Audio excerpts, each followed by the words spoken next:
All right. Welcome back to the PigSkin podcast, episode 12.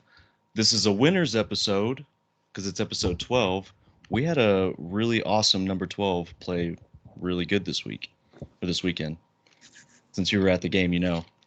But yeah,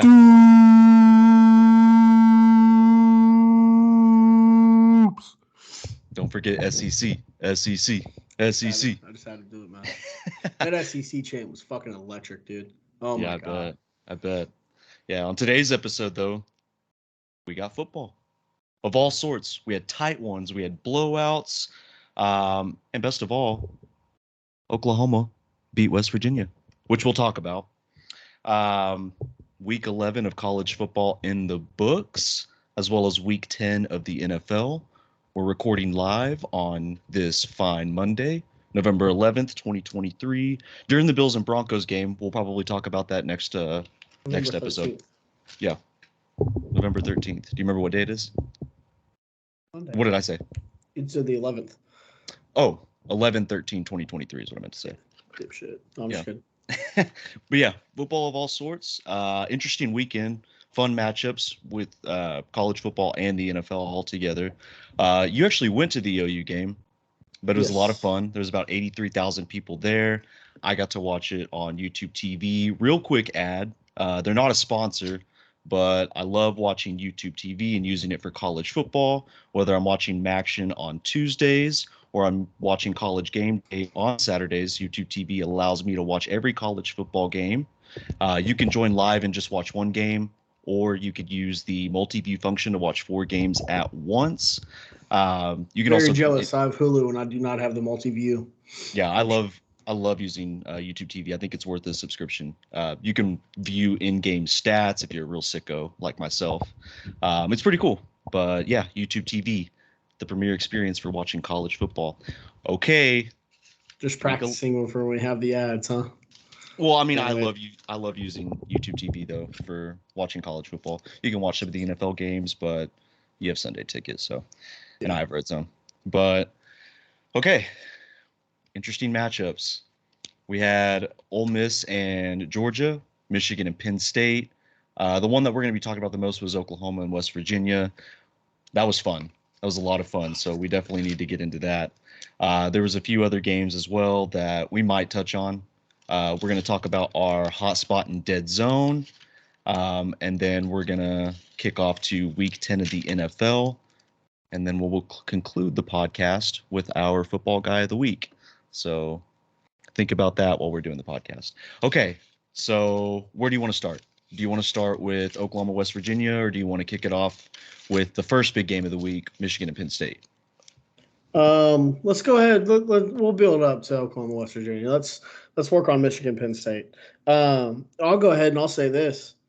Now, I'll start off. I didn't get to watch a whole lot of other games. Obviously, I was at the OU game. I got there early, tailgated for a bit. Also, I was doing boyfriend shit all day that morning, so I didn't get to watch no games. I caught a little bit of Michigan, Penn State, and a little bit of Washington, Utah. But other than that, and I did see the score for Oklahoma State and UCF. Thank you, Knights. Thank you to the Knights helping us out with our Big 12 conference championship. Good Lord.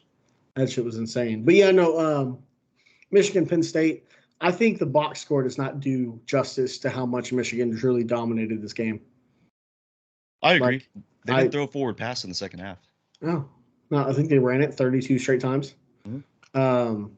J.J. McCarthy threw the ball 8 times, Yeah. I think. Actually, they threw a forward pass once in the second half, I think. But it was pass interference, so it didn't count. Oh, okay. So that was. Oh, and that yeah, may have yeah, been in you're the right. first half. I think it was in the second half, though. But really, I mean, also Sharon Moore, Boomer Sooner, hell of a post-game interview, by the way. You know he went to OU, right? Yeah, I know. Rip Yeah. Jim. Rest in peace, Jim Harbaugh. Yes. He might as well have been dead. Holy shit. But yeah, no, it's That speech was so funny. oh, Like, he was so funny. crying like when he was giving the speech. Did And you so, see like- Blake in the background? Blake was like, am I supposed to cry? Like he was standing there like just fucking staring. He had no idea what to do. Yeah, That's hilarious. a real football guy would have cried. He would Oh, have been yeah. in the moment with with Jerome. He would have been in the moment crying for his head coach, but he didn't. Dude, he was gashed. I know it was crazy. Keep going. I'll be right back. Keep going. So I watched the game, and yeah, I mean, basically what Dalton said was exactly what happened. Michigan controlled the game. It was like 24-9. Drew Aller and Penn State, they basically had a garbage time touchdown, making it 24-15. Some thoughts on the game? I don't know what to think of Michigan. I guess we'll see when they play Ohio State. If they can beat Ohio State, then I'll have them as a true natty contender. But they had every opportunity. I don't know what the game plan is. Were they just playing with their food? Was it watching Oregon versus USC, or was Penn State's defense that good? They do have some dudes. I texted you and I said, "Hey, Bill Carter. I mean, he's a man." And then I think it's a little bit of.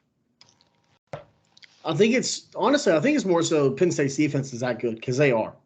Yeah. But I also think that Michigan kind of knew that they could just control Penn State's offense for the entire game. And they didn't. I mean, I don't think Penn State's or Michigan's DBs even needed to fucking be on the field. No. Literally. And Drew Aller was what, 10 of 22? Yeah. Drew Aller's not that good. He doesn't look that good. Maybe, it could be play calling. Not play calling. It could be their offensive coordinator, quarterbacks coach. Could be the issue, but maybe they just don't have James stud Franklin receivers did fire. They don't. James Franklin did fire. They look like Iowa, dude. He fired their offensive coordinator, but that's not going to help anything this season. I mean, Penn State's going to probably win 9 or 10 games. They'll probably win 10 games and then play for a good bowl game, and they may lose. I mean, fuck, they might get OU in the draw of a bowl game. That would be a fantastic matchup. Mm-hmm. That's a throwback to was the 74 national championship game was OU and Penn State. I think it was 80, 85, 86, wasn't it? Was it later? Well, I know that was maybe around Miami, but I remember that game. Penn State was 1, OU was 2, yeah, and they won. And I think OU shut them out too, or something like that. I don't remember. Maybe not a shutout. We weren't alive then. You just Barry Switzer, OU guy. He was the head coach. But no, it just like I said, Michigan I think Michigan, if they really wanted to, could have won that game by 50. I just don't think they really had it in them. Not that they didn't have it in them, but I don't think they didn't feel like they needed to. I don't think they truly ever felt challenged in the game. But you say that you kind of have to wait till Michigan plays Ohio State to put them in that national championship. I'll put them in there now, dude. Not having their coach against a true, especially an elite defense in Penn State. And, I mean, that's a true player-led football team. I don't even think they needed to have the coaches on the sidelines outside of play calling. Yeah, they all tweeted bet. They were ready to go. They were fine, man. I just, Michigan, credit to them, man. They are on a fucking roll, and that team is going to dominate. I think they match up well with, Georgia, Alabama. I think they have a legit shot this year more so than the last two. I think they're better than Florida State, who's undefeated. They are. We should talk about the Florida State-Miami game, too. Yeah. I didn't really get to watch that one. I knew it was what was the final score, 27-20? Mm-hmm. Yeah. Now, you've been defending James Franklin. So, all right, Dalton, I've got a challenge for you. Okay. I want you to come up with a PowerPoint presentation. You don't even have to do a PowerPoint, but I want you to give a presentation on the next episode as to why Penn State should keep James Franklin. I'll do it now. Really? You're prepared? I mean, I'm not prepared with statistics-wise, but I can at least go off the top of my head as to why I think they should keep them. You know what's crazy about – okay, so I know this is going to kind of getting off topic of Penn State, but you know what's crazy about Michigan? Who's their star power other than Blake Corum? Donovan Edwards. Okay, other than Donovan Edwards, too. Their run game, essentially. Yeah. Their offensive line's insane. Roman Wilson? Oh. Wide receiver. Roman Wilson. He's pretty good, but he's not elite. He's not Keon Coleman, Roma Dunze, Drake Stoops. He's not one of those guys, at least as of right now. I don't think, and that's the thing, this year, what team outside of Brock Bowers, Blake Corum, Marvin Harrison, Keon Coleman, what team has the true, like, I need Caleb Williams. What team has the true number one best player in college football that is competing for a national championship right now? And I think I'd have to go Marvin Harrison. Yeah. But outside of that, like, all these teams are just built well. Like, they're Oregon with solid Troy teams. Franklin, Bucky Yeah. Irving. Bo Nix, like, they're solid teams. These defenses on these top teams are solid. They're good. They're suffocating. They don't have, I mean, they're all good and have great players that will play years in the NFL. But you don't look at, like, Michigan 2 years ago. You're like, oh shit, Aiden Hutchinson. Donovan Right? Peoples-Jones. Well, he's Jabril Peppers. But Yeah. they weren't competing at that time. Yeah, They kind but of were. like their playoff team. Yeah. They had Aiden Hutchinson, like, fucking star. They Yeah. had Dax Hill, fucking star, right? They lost. You know, you look at Georgia years past, they obviously had a dominant defense, but they had stars on defense, like N'Kobe Dean. Or on offense, they had Stetson Bennett, who's a star in college football. They had star receivers. They had Roquan Smith. Yeah. They had star players. Alabama, Bryce Young. You know, guys like that. Derrick Henry is another one. You know, Ohio State had C.J. Stroud. You know, like, all those guys. Oklahoma obviously had the quarterback talent when they were competing for playoffs. But this year, I feel like you have more just well-rounded, complete teams than you do just star players on teams. Yeah. And I love it. I mean, it's made it so much more competitive all the way around. Yeah. And it's going to be interesting when we get to the conference championship games. You know, especially with the Big 12 being a mix-up as it is. It's probably going to be Iowa and then either Michigan or Ohio State in the Big 10. Georgia, Alabama. I mean, Alabama's kind of Georgia and Alabama are already locked. Yeah. They already. Oh yeah, Georgia's officially locked. Yeah, I knew Alabama Tennessee was. Lost and Yeah, I knew Alabama was after they won against Kentucky. Another blowout, but no, they didn't win. This, they beat the shit out of Kentucky.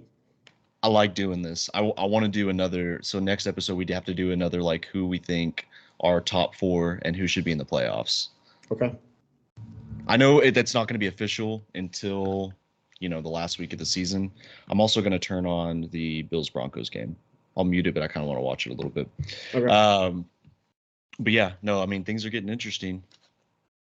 But yeah, Michigan, they were favored going in. It kind of went how I thought it was going to go. Like, it was kept close for a little bit, and then I say that as if I didn't pick Penn State to win, but I mean, it looked like it in the beginning. Yeah. They were up 3-0. But Drew Aller, I mean, I don't know, man. He either needs star wide receivers or he needs, like, a Lincoln Riley or like a Josh Heupel coordinator. Yeah, they don't look complete on offense. No, they don't, and their defense is really good, which is disappointing because that's a defense that can compete in a national. It's like the opposite of what OU used to be with Lincoln. Yeah, that's exactly what it is. I know you didn't get to watch. Oh, go ahead. Sorry. I was gonna say it's like Iowa. Literally, yeah. Iowa has a top 10 defense every year, and their offense fucks them. They shut out Rutgers. It was 22-0. They did. I saw that. Yeah, their defense is amazing, but Iowa still can't score 25 points. I know. That's crazy. It's crazy. But yeah, I mean, that's to sum up Michigan and Penn State. It's kind of how everybody thought it was going to go. I mean, just Michigan was going to control the game. They didn't score as many points as I would have liked them to, with considering how people talk about Michigan as this upper echelon top 2 team. They scored 24 points. And though Penn State has a really, really awesome defense, Penn State couldn't score. Their defense was out on the field for the majority of the game. It was like watching OU the past 2 weeks. Again, I think that's more so Michigan not wanting to push the envelope when they don't need to. Yeah. Knowing that they have the game in control, knowing they can. I mean, they ran it 30 straight times. Knowing they can just run the game out. I feel like if it was one of those games that had to be 45-48, I think Michigan would have been just fine. Yeah. What was James Franklin doing? He went for it on 4th and 6 from his own 30. 4 minutes left. His defense is playing awesome, and he just decided to go for it. And it was a horrible, It Horrible was. throw by Drew Aller. I mean, there was nobody there. He threw it in the middle of the field. There was miscommunication with his receiver. It was bad. I even said as they were going for it, I was like, "There's no way that they complete this." I think it's just the anxiety of the moment, right? Like Yeah, you talked well, about he's a James freshman. Franklin. Yeah, Well, it's not even Drew Aller there, but James Franklin making that play call. I think he was just frustrated in how bad the offense has been, and is like, we have to do this. Like, if not now, when? You know what I mean? James I'm Franklin had like an Adam Gase face after it was incomplete. He was just just fucking dumbfounded. uh, yeah. I mean, that was that game. But let's go ahead and move on to Georgia Ole Miss. I know you didn't get to watch this game. I'm Yeah, gonna I kept up explain. with the score. I'll go because you obviously you got to watch it, so you have more to say. I just kept up with the score, and at first I was watching the score at the OU game, and I was like, hey, 14-14. Maybe we got a battle on our hands. And I checked it, and it was like 45-14. I was like, never mind. Yeah, that is Georgia this season. That game basically summed it up.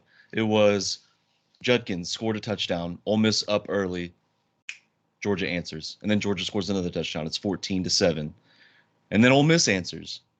You got a good game. It's like this is top 10 matchup. This is why, this was basically college game day. This was Yeah. one of the top games of the week. And then Kirby Smart and Georgia basically they turned it up like 25 notches and they just started shit pumping Well, Ole they had Miss. Brock Bowers back, right? Yeah, they did. Did you see Kirby's post game interview talking about Brock?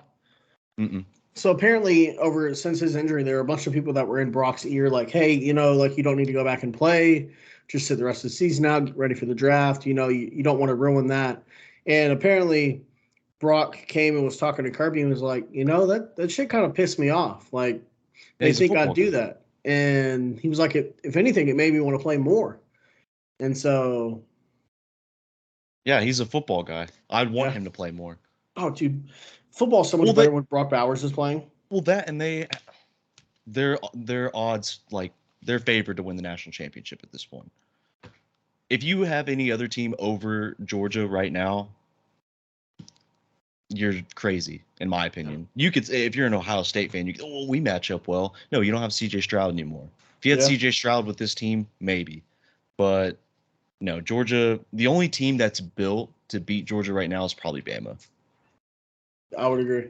Bama, I would say Texas just because of their star power and their talent, but their team, like as a whole, I don't think could beat Georgia.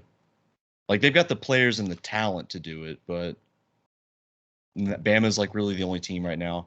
Maybe Ohio State if for some reason Marvin Harrison just catches for 300 yards. If he has like a Julio Jones game. But I mean that's about it. But Georgia, I mean they steamrolled. It was a shit pumping. Yeah, Georgia's scary. I yeah. was questioning him a little bit because after the Missouri game it was like okay, either because Missouri always plays them close, but that Missouri team is nowhere near as good as Georgia. Now they did beat Tennessee, so they are Fuck out better of than yeah, Tennessee. they are a lot better than like what a lot of people think they are. But good God, Georgia's Georgia. Yeah, The talent that they have right now, even without Jalen Carter being out there, their defensive line is still they can rush three and get to the quarterback. Georgia could rush one and get to the fucking quarterback, dude. Yeah, That's yeah. ridiculous. But Ole Miss, Jackson Dart was okay. Like he played well in the first half. Second half, he had no idea what he was. He had no answers. He didn't know what to do on the It's field. almost like, not again. I didn't watch it. I just from what people say, it's almost like he like reverted back into a freshman. They were throwing different things at him. Yeah, I mean, it was like watching a Brent Venables defense at Clemson. yeah. Like remember in the national championship against Alabama when they blew him out 44-16, he just threw the kitchen sink. That's basically what Mm, Georgia was doing, but like in a more dominating way yeah. because they would rush three, they'd bring like a safety for the blitz, and I mean, I don't know, Georgia just right now. I mean, they've been They the team to beat since the beginning of the season. They haven't missed a step. Yeah, They're and still people good. wanted to like, oh, they were slow coming out of the gate. They were slow at first on offense. It's because they had a first time starter at quarterback. Carson Beck looks good, man. He does. I mean, he made some incredible throws. We don't really talk about Georgia's offense like we do their defense, but their offense is clicking. I mean, fuck yeah, they scored It's an what, eight 50 points? cylinder. It's an 8-cylinder fucking Not even, bro. That's a 12-cylinder Lambo. Yeah. That's a V12 just with the keys in it, bro, ready to go. Yeah. Whenever you needed to. Man, Edwards and Milton. Milton, I think, had a better game rushing. Yeah. But both of them, when they get going, they get going. I mean, they're downhill.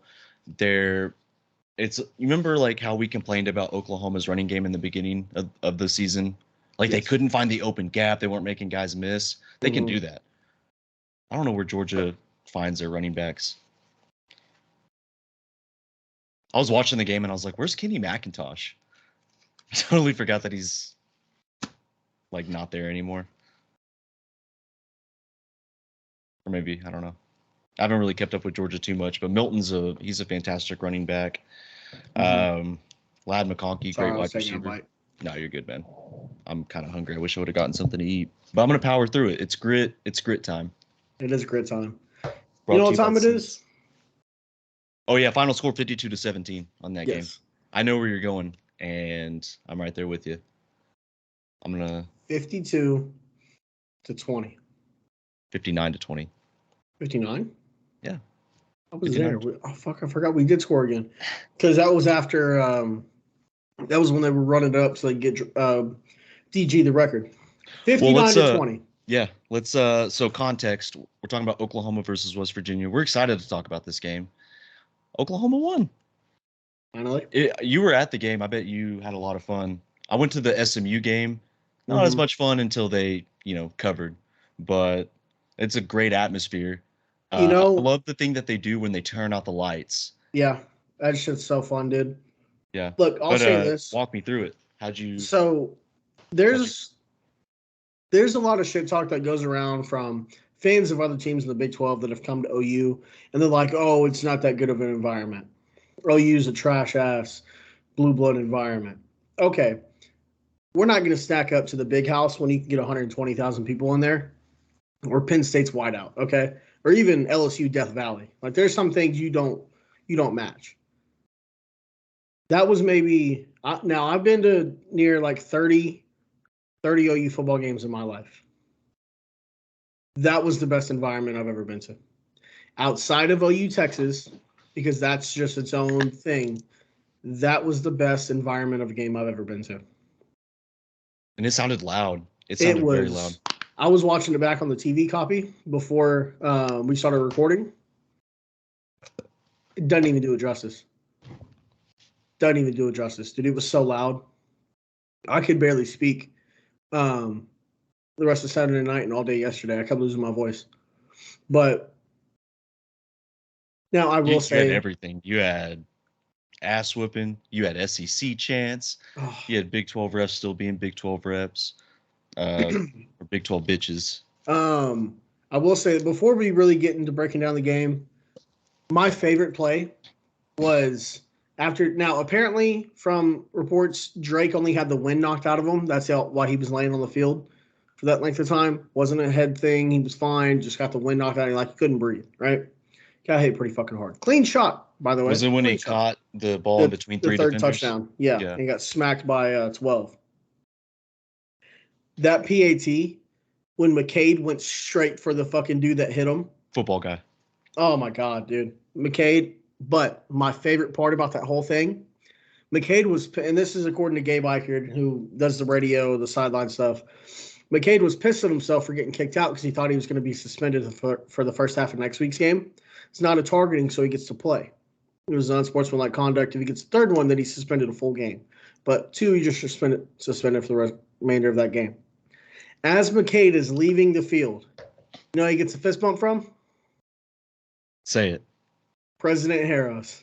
Nice. The fucking president of the university gave our football guy a fist bump for backing up his fucking teammate. That's how you know the university's so bought into this program, bro. Oh, it's so awesome.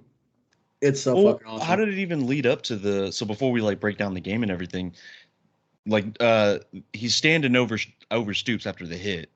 So, but it didn't when I was watching it. So when it showed the camera angle from the back of the end zone, it looked like he was teabagging him. That's what it looked like. And then I went and watched it again from a different angle, and he just stood over him, and that's it. He didn't even stand over him that long. No. Now, if you saw Drake's post-game interview, he was like, I mean, in my opinion, I wouldn't stand over anyone after they just caught a touchdown on me. So, which he's not wrong. But I think what he was doing was to see if he dropped the ball, to see if he knocked it loose. And then, did you see Dylan run over there and get in dude's face? First person to get in the safety's face was Dylan Gabriel. Mm-hmm. And then West Virginia teammate came over, was trying to get in the way and separate it, bumped into Dylan, and then Dylan flopped. Hell of a flop, by the way. But that was as the lights went out. So you can't really see that. Also, I think the whole lights going in and out thing that he does, which is awesome, by the way, I think it probably saved some penalties and some fines to the university because there was a lot of fucking fighting going on. And you can't see or make out what's going on at all when the lights go out like that. So it's pretty awesome. I think we saved some ass. But Dylan kind of flopped, and then Jalil and some other guys get in the face, and that's when it spreads into a bigger fight, right? And then on the PAT, right after that, the ball's in the air and is still in the air. And McCade hunts down 12 and just starts shoving him and shit. And the dude turns around and slaps McCade in the face. And then McCade keeps shoving him and started pointing at him for hitting him. And then McCade got tossed, which is bullshit. I'll never understand hitting a player while they have their helmet on. Dude, dumbest fucking thing. Literally fucking Aurora was talking about it. That's my girlfriend, by the way. She was like, I don't understand why they hit them if they have a helmet on. And I'm like, that's the one place you wouldn't want to hit somebody. If anything, it's going to do more damage to you. You're hitting the fucking helmet. But I was hoping that the fight would break out longer. Like, I'm watching it in real time. Like, awful job by the officiating to not settle that down. Like, if we're being real, no matter who's playing, like, it was awesome to watch. Like, it was great fucking entertainment. But you think maybe they wanted to has see to some be better at that. You think they wanted to see some OU players like hurt? I think they were hoping there was a shooter in the fucking place. Just guys at all four corners. Oh shit, Marvin Mims with a nice fucking punt return. Yeah. Nice, dude. Sorry, we're watching the Broncos-Bills game. We got it on.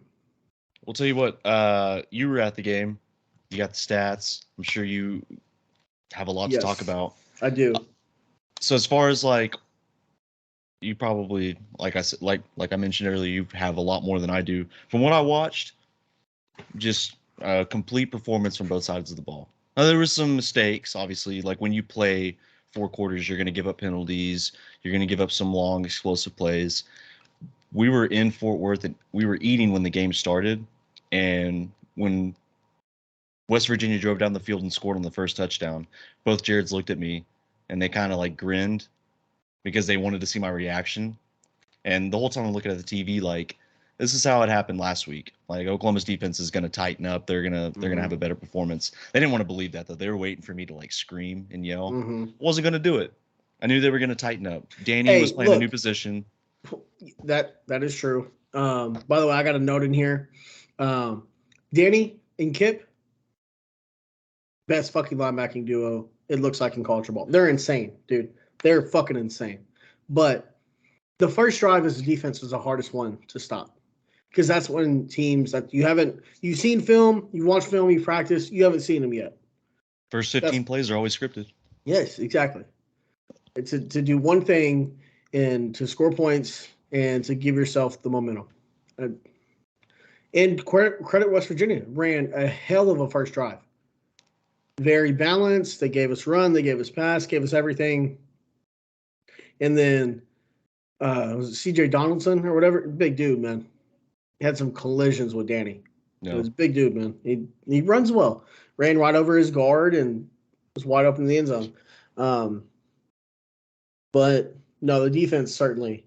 I mean, I think they scored on that first drive, obviously, and I think the defense forced 4 or 5 straight. Well, they forced like 4 3-and-outs, and then they had what should have been called a block in the back on Gavin Freeman's muff punt because they blocked him in the back, pushed him right into Gavin, and then set him up right in field goal range. Awesome job by the defense to go right back on the field after all that happened, shut them down, and then force a field goal, which they ended up missing. So defense just was fantastic. It just like the Iowa State game, right? Outside of the big plays Iowa State had, 20 points in the first half, not shit in the second. Yeah. Well, Take that's another thing I've noticed. Oklahoma just plays better at night. Yes. Both of their night games have been absolute blowouts. Mm-hmm. And here's another thing I've noticed. So the teams that Oklahoma, or like the conference teams that Oklahoma played last season has played this season, they're 2-0 against Iowa State. They're 1-1 with Texas and Oklahoma State. And then they're 1-1 also with West Virginia because West Virginia won last year. Mm-hmm. Now we've got TCU coming up. We're praying for 1-1. We're praying to get that win, Yes. but what are the odds that it's 0-2 that we lose again to TCU? I don't think it happens. Yeah. Now I'm gonna be at that one too. On a Friday. Yes.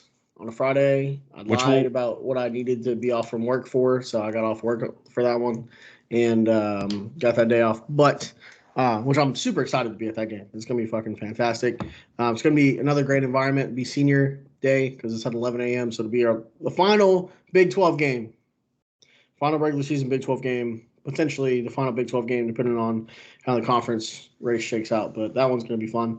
No, but like you said, complete. They had 5 penalties for 60 yards, which, considering what we had the last few weeks, fantastic. A couple of those calls were bullshit. Bullshit PI call on Woody Washington. And then the horseshit calls on McCade that got him ejected. Drake Stoops, the spike. Yeah, dude. Look, if you score a touchdown like that, I think Gabe Eicher tweeted and said it. If you score a touchdown that cool, you should be able to spike the fucking football. That's bullshit. But I'll run through the stats here real quick. Total yards: Oklahoma 644, West Virginia 330. Oklahoma 423 through the air, West Virginia 154. With 11.8 yards per pass to West Virginia's 5 yards per pass. Oklahoma 221 on the ground, and West Virginia's 176 yards per rush, 5.3, which is the second best we've had all season. The best we've had all season was 5.5 yards per rush against Oklahoma State last weekend. So running game is really starting to pick up steam. I think Gavin Sawchuk looked great. Was really he was really patient. He was letting the blockers kind of set things up for him, and he's finally kind of running through those arm tackles. Finally making the first guy miss. You know what I mean? West Virginia 4.3 yards per rush. Again, Oklahoma 5 penalties for 60 yards. 45 yards of that was really bullshit. Also, didn't like the holding call on who was it?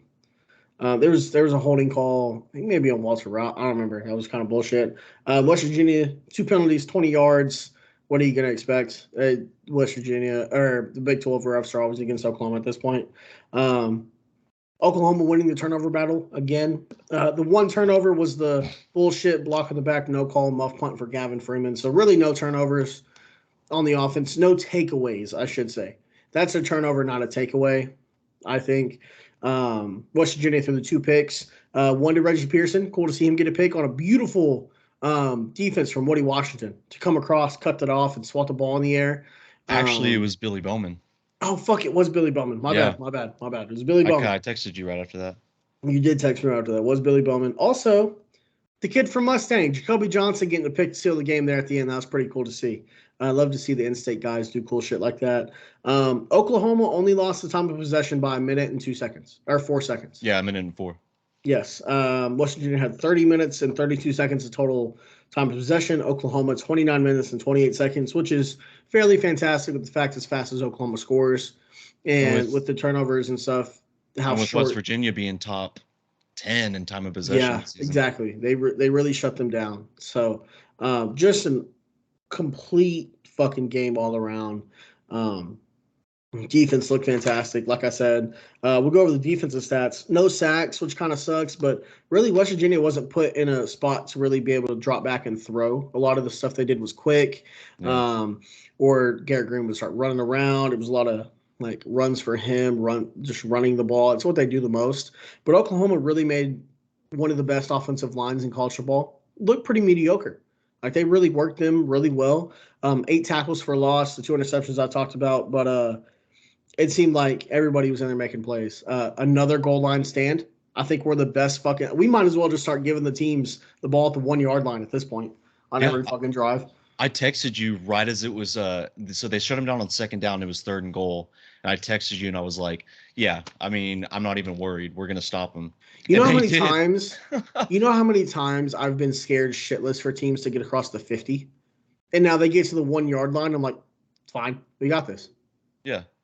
Well, They it's did it amazing. against the first time they did it was against Texas, Yes. which is one of the best goal line stands I've ever seen. And then they had another one against UCF, but the penalty fucked us on that one. Bullshit. And then they had multiple 4th and short stops against Oklahoma State. And then the goal line stand and a lot of, 3rd and short, 4th and short stops against one of the best offensive lines and the best running games in all college football. I think Oklahoma just does a really good job with their defensive scheming on goal line packages. They do. Because you've got big dudes. You've got DeJoun Terry, Isaiah. We'll talk about some of the players that that you thought played well since you were at the game. You got to watch it. But they just have an awesome concept with their goal line packages. The way they scheme it up, open up gaps, let their linebackers come in. See, there's that. But as you saw last week against Oklahoma State, even when they fuck up, the team does such a good job of rallying to the football.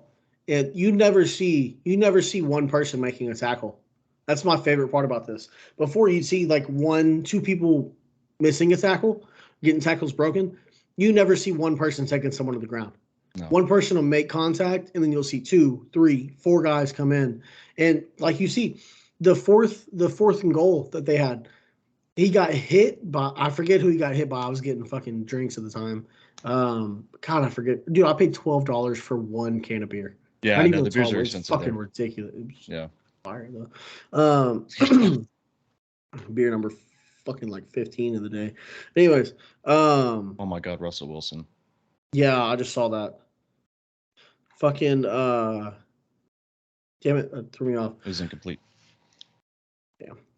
I don't know who made first contact on the 4th and 1, but all I remember seeing is I heard the crowd go like explode. I looked up, I saw him hit at because they have the TVs everywhere. I saw him hit at the 1 and then drove back 4 yards by 5 dudes. Yeah, it sucks that forward progress is a thing because he was literally back at like the 4 yard line when he was tackled. Yeah. That's the thing. Now, like you said, I'll kind of get into who I think played well on the defense. It really sucks. Now, it doesn't suck because I think it's the 2 best guys we have out there, but because Kip has been so good, like Jaron's not playing a whole lot anymore or as much, but I think it's for the best so clearly. Kip Lewis, I looked him up. He looks a lot small. He's 6'1", 206. He's now compared to like Danny Stuntsman, who's a lot bigger, but he's still a decent sized dude. Like he's not small by any stretch of the means. He's a good sized dude. He has such a knack for finding the ball carrier or the ball carrier and hitting him, bro. Like no matter where he's at. Love his. He's like a targeted missile too. Dude, yes, he's a heat-seeking missile. And I love his celebrations. He gets up and it's always it's always something, bro. Jaron did play well when he was in. Jaron played well. He had a tackle for loss, I think. I thought when they put him in, he had his best game, just in my opinion. Yeah. He wasn't scared. Yeah, I think that's the best way of putting it. I don't think he was playing free. I don't think he was trying to think. He wasn't trying to think too much. He was just out there letting it come to him, and he's such a good athlete. That's when he's at his best. Now, was a bit slow dropping into coverage on one play, but I don't know if that's more so the route they wanted him to, or the zone they wanted him to play, or what. But still, almost got up and batted the ball away. Yeah, I saw that. Yeah. So, linebacking core looked good. There was a weird altercation early in the game on a 4th down. 4th and 2. Kobe McKenzie, Isaiah Coe got into it. And then Danny had to separate them as they were going off the field. Next play, Kobe McKenzie comes in. Should have had a pick, but it was still 4th down and stopped him there. And then we ended up scoring again on the next drive. But defensive line, just like I said, one of the top offensive lines in college football. Like literally, they have 3, 4, maybe even 5 NFL guys in West Virginia. They didn't get any sacks, but 8 tackles for loss against that against that offensive line is pretty good. They really controlled the line of scrimmage. Offensive line without Tyler Guyton also controlled the line of scrimmage. We'll get into offense a little bit later on, but they just whole defense secondary played great. Woody was good. Billy Bowman was good. Saw Again, a lot bullshit PI on Woody Washington. Yeah, bullshit. Kanai Walker, I think, had his best game. Another bullshit call on him too. Yes. Yeah. Kanai Walker had his best game. McCarr Vickers got hurt early. Looked like he got rolled up on the ankle. Didn't look too good. Obviously, didn't see a lot of him before that happened, so can't really grade him out on anything. Oh my god, that was the worst missed PAT I've ever seen. Yeah, you saw that too. Yeah. Peyton Bowman didn't play a whole lot, but I think when he was in there, he played well. Robert Spears Jennings, I think it's time for him to start playing more. Yeah. Dude, like Kip Lewis, heat-seeking missile. He can fly in and just murder people, man. I'm gonna. Sorry to interrupt you, but one thing I want to say about RSJ, he's not afraid of contact. No, he seeks it, man. There's a lot of players on our defense that just aren't afraid of contact. Like you've seen it all season, like Dasan McCullough, Billy Bowman, all those dudes. Didn't see any Dasan, by the way. I think he's playing hurt. I think so. He was hurt last week. He played a little bit in Oklahoma State. He looked like he was limping, and he was favoring. Sammy Omosigo filled his spot a lot for Sheeta, but really, they kind of almost went away with Sheeta in this game. It was more of a traditional defense. Yeah. Kendall Dolby had some nice. Kendall Dolby had a nice blitz, a delayed blitz to force, I think, a fourth down. Huge hit on Garrett Green. Fucking smacked him, man. I think Kendall Dolby's gonna be a star. He's good. I mean, he looks good when he's out in the field. Big, physical, breaks up the pass. Yeah. But yeah, no, I think I do agree with what you said about RSA though. Just not afraid of contact. There's a lot of, like you said, a lot of guys on this team just aren't afraid of contact. They're a physical fucking bunch, man. They love hitting people. Schmitty. They really do. Schmitty built. I keep saying it, Schmitty built. But you have any other thoughts or anything on the defense? I just thought as a whole unit looked good. Yeah, I don't really have any complaints. I mean, obviously the first drive was kind of scary. That happened last week with Oklahoma State though. They let up a score. It was scripted. I mean, West Virginia just had a good game plan to start the series, but I mean, the defense settled in. They played good. Danny playing a new position. You can tell. Yeah, it's important when he's out there, though. I mean, you can just tell from like he's the battery this team feeds on. Yeah. He is the energy, even if he's not 100%. But you can see it when he's out there. You can see how vocal he is. After the first drive, him, Chavis, and Venables all had like a 3-person conference after the first drive. We're kind of getting into it and got things settled. But you could tell in the last 2 games, the rest of Kansas and the Oklahoma State game, they need Danny Stutzman out there. Yeah. Even if he's not making plays or anything, and he's not 100%, just having Danny out there means so much to this defense. Yeah. No, he's definitely he's the Drake Stoops of the defense. Yeah, that's pretty much the best way to put it. But yeah, no, I'm happy with how the defensive. I'm happy with how it turned out. Mm-hmm. After that first drive, then they go out there. They let a couple of scores up, but they're already up like 31-7 at this point. Yeah, and some penalties. Like I said, they shut it down in the second half. They didn't allow a score in the second half. So I do like the continuation of the mixing of linebackers. I think the more guys you get out there, I like Kobe McKenzie. I think he needs to play more. Obviously, Jaren's a great athlete. Danny and Kip are great. But the more you can get those guys out there, I think the better it serves us later on and in the next season as well. Yeah. Yeah, man. That was fun. That whole game was fun. Moving on to the offense. Most important aspect 59 of the points, game. Right? 59 points. Very exciting, really, very exhilarating to watch. But I'll see if you agree with me on this. It's kind of frustrating. Well, yeah, we talked about it. Like how could they be that good and play that complete a game against West Virginia, who's not a bad defense? West Virginia's got a better defense than Oklahoma State. Yeah, And They're like a Kansas. middle of the pack defense. Like they're not very good. They're a veteran-led defense, though. They got a lot of veterans on there. I'll tell you But for why. them to be that good and that consistent against West Virginia, it pisses me off they couldn't do that against Kansas and Oklahoma State. I'll tell you why. Why? Well, one, no snap issues. Not a whole lot of false dumb starts. penalties. Yeah, not a lot of dumb penalties on the offensive No line. pre-snap penalties. Yeah. They had one hold, I think, and that's it. Yeah. And I don't know, midnight game in Norman, atmosphere's going crazy. We needed a win. Oklahoma State they lost, which is something that Oklahoma really needed in order to kind of keep their As well hopes as alive. Kansas losing. Yeah. Which Kansas was down to their third string quarterback. Jason Bean got hurt. Yeah. To go out there and to put on that performance, I'm happy that it happened. Yeah, it's frustrating. Why couldn't they have done that last week?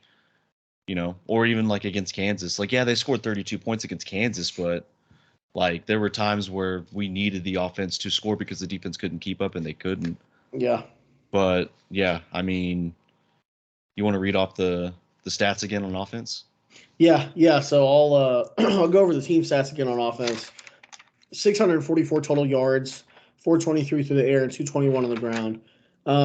Dylan Gabriel sets the university record for most touchdowns accounted for in one game. 5 passing touchdowns, 3 rushing. 3 of those passing touchdowns to Drake Stoops. 1 to Jaden Gibson on a ball that honestly Dylan laid a duck out there. Jaden needed to go attack that ball. Really didn't attack it, but that's one that I'd like to see Dylan put a little bit more zip on and really fire it in there. Hey, either way, it was a touchdown. Hey, it was a touchdown. It was, but if you're you're basically nitpicking just at this point. Yeah, we scored 59 points. Nitpicking at this point, but and then the touchdown to Stogner. Apparently, Stogner can catch the ball and can run routes down the field. I think it was the first drive where he got out and up, and it got drilled right in the fucking legs. I'm surprised he continued to play. 69 yards receiving. Nice. So love to see that. Quarterback run game was back.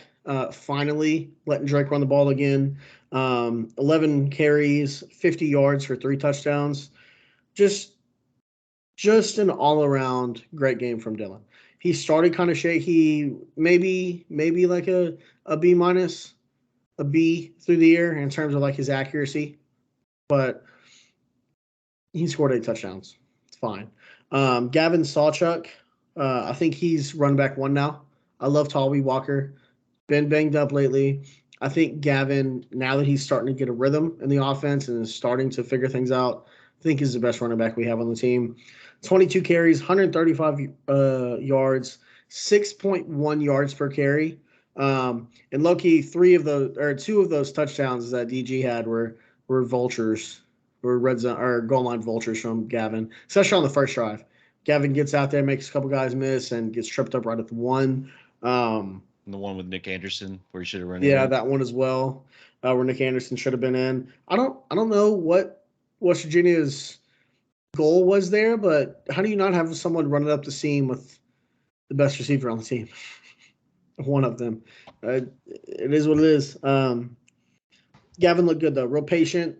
Finally starting to feel things out, finding the hole. On the second drive, you see him run directly into Matoyer and Sexton, puts his hands on him, kind of bounces back outside and goes against another 10, 15 yards. So look good. Like seeing that from Gavin. Nick Anderson, 4 catches, 119 yards, 29.8 yards per reception. No touchdowns, obviously. He got tripped up inside the 5. I'm going to interrupt you real quick. Your boy Dalton Kincaid, 22-yard touchdown. Fuck yeah, man. That's what we like to see. How about this little stat right here? You know who the number 1 receiver in all of college football is in yards per catch? Let me guess. Drake Stoops. Nick Anderson. Oh. In yards per reception, Nick Anderson. Oh. Yeah. Well, I would just think Drake Stoops, but no, but Drake is number 1 in receptions in the Big 12. Shocker. Yeah, I know, right? He's the best receiver in the Big 12. 100%. 100%. He's the most productive. We'll put it that way. Because talent-wise, obviously, like an AD Mitchell, but Nick Anderson's probably better than him talent-wise. But Well, before you go on, well, actually, whenever you get to Drake Stoops, like whenever you get to his That stats, was I'll talk next. about it. That was Is next. it? Yeah. I'll go ahead. I'll read off Drake's stats. Drake, 10 receptions, 164 yards, 16.4 yards per completion or per reception. The long of 60 was fantastic play. Deserves an assist for Jalil Farouk on that one. Great blocking downfield. Help kind of drag him in the end zone. Oh And then yeah, I remember that. the three touchdowns. His second touchdown where he lined up in the slot and then had that post the outside. I literally because I saw the corner was playing about 8 to 10 yards off, and they were in press on the very far outside for the X. And I literally said it. I said, if this is a post, it's a touchdown to Drake. And Drake runs up, little head fake. And as soon as I saw his head go in, I knew it was a post. And I said, Drake's open. Right before he cut, I said, Drake's open. And Dylan just fucking put it right on him, man. I've never, I, part of my favorite thing about going to football games and watching games is being able to call what they're going to run and point it out. And I've never had one more perfect than that. Yeah, that's how I did at the SMU game with Jalil Farouk. Whenever Yeah. he had that juke touchdown, I Yeah. called it. Like as soon as he ran that post, it's like he's wide open. Like and Dylan threw it before he even ran the post, and then it was sick. Here's what I'll say about Drake Stoops, and I thought about this a lot. Like after the game, he may not be 6'5". He may not be like Marvin Harrison to or those guys like Roma Dunze, who's going to get drafted high probably in the first round. What makes you a good receiver is obviously like your productivity, being able to like make contested catches, being able to run routes, make guys miss. What makes you a great receiver is it's a lot of what we saw from like CD Lamb, like Ryan Broyles, guys like that. Being able to find like when like especially in zone coverage, being able to find the soft spot in the zone. You sit down, you find the open space. I'm glad you bring that up. I was literally going to talk about that. Well, you saw it with CD Lamb as a freshman against Ohio State. He helped out Baker a lot. He would find the soft spot in the zone. He'd find the open space when Baker was under pressure. He was wide open. He did that a lot, like against Ohio State, and that's something I noticed with Drake Stoops. Great receivers don't have to run the exact route, especially with all the time that Dylan Gabriel was given. I mean, his line played great in pass protection. He didn't have to run his traditional route. He could just, he finds the open space, and he was open a lot. They couldn't He's cover. got now Ryan Burrows, I think, is the best at it. But Drake has like the highest football IQ on the team, man. Like it's insane. Obviously, he's a coach's kid, right? He grew up in the university, but hey, Bob was a defensive guy. Bob played safety. Okay, like his best friends were the Big game Venables, Bab. and Brent was a linebacker. You know what I mean? So it's like his ability to learn the game and his feel for the game and knowing where to sit down in the coverage or where to run to and to just be open. Like so you think about your safety blanket as a quarterback or your check down being a tight end, your wide tight end, or your running back. I'd argue Drake is the check down or the safety valve on every single play. Mm-hmm. He's going to get open. Or on plays when he's not open, look at that. Well, not necessarily not open. He had that early third down conversion where Drake threw it kind of behind him, caught it just with his hands behind him. He had the seam route up. Well, really wasn't a seam. Well, I mean, it was kind of a little You're bit talking of a about bounce the up. one where like he twisted his body Yeah, to it was make the like spinning catch. around and That catch. was sick. Bro, you know how hard it is to make that catch? That's Running full speed. That's an elite talent, if you ask me. Dude, I think last year started to show, but this year as him, Loki is the focal point of the offense since Angelo Anthony's gone down. I think Drake is I think he will be drafted. Well, he should be drafted. Put the size thing away. That's an NFL wide receiver. He knows how to If get he was open. 6'3", he'd be Cooper Kupp. Yeah. But he didn't have to. Well, okay. Before we go that far, like let's relax a little bit. Cooper Kupp's like one of the best. Yeah, but that's what I'm saying though. what's such a big part of Cooper Kupp's game. His size, his ability to get open and find the spot in the defense. If Drake had that size, he's the same prospect. Okay. He reminds me, he's not as fast, but he Play reminds me style is what you're saying. Yeah. A lot like Jordy Nelson, just not as fast. Well, I mean, Drake looked fast. He was playing fast. He does. I mean, you were there. You he's should still small. Yeah. He looks like Kyler Murray. Yeah, like fucking all that shit. I fucking love it though. I mean, Drake's fantastic. And for the speech he had after the Oklahoma State loss, and the team, I feel like, is really rallying around him. I feel like he's, outside of your quarterback's always going to be your leader, but I feel like Drake is like the true leader on this team. Over Danny? And it's awesome to see. Yeah. Okay. I don't know. I don't have like an opinion. I think just the team, just as a whole, rallied and. Well, it's a good player-led team. Yeah. That's the best part about it. They're a good player-led team, but I feel like Drake has really stepped up and kind of taken over that role. So, I expect him to have 200 yards next week. BYU's defense. How many does he have on the season? I didn't even put that down. Like 630. Imagine he just goes off last few weeks and gets 1,000. Heisman. Shit, I wish. Bolitnikov. It'll be Marvin Harrison Jr. It will be. Yeah, it'll be Marvin Harrison Jr. Oh yeah, he's at 692 and 9 touchdowns. And that's just the bulk of like the last 2 weeks. Last 2 games, he's had, I think, almost 300 yards. Yeah, we had 134 last week and 164. So what's that? 198 or 298? 22 receptions, 298, and what? 3-4 touchdowns, something like that. He's going off. Killer, absolute killer. He's a football guy. He is a football guy. Offensive line looked good. Jacob Sexton, you can see he. Oh, you're gonna forget about Jalil Farouk? Did you see his Did you see his jet sweep where he made 2 defenders miss? Yeah, he was fucked on that play. He really made something out of that. Yeah, he didn't get the great block.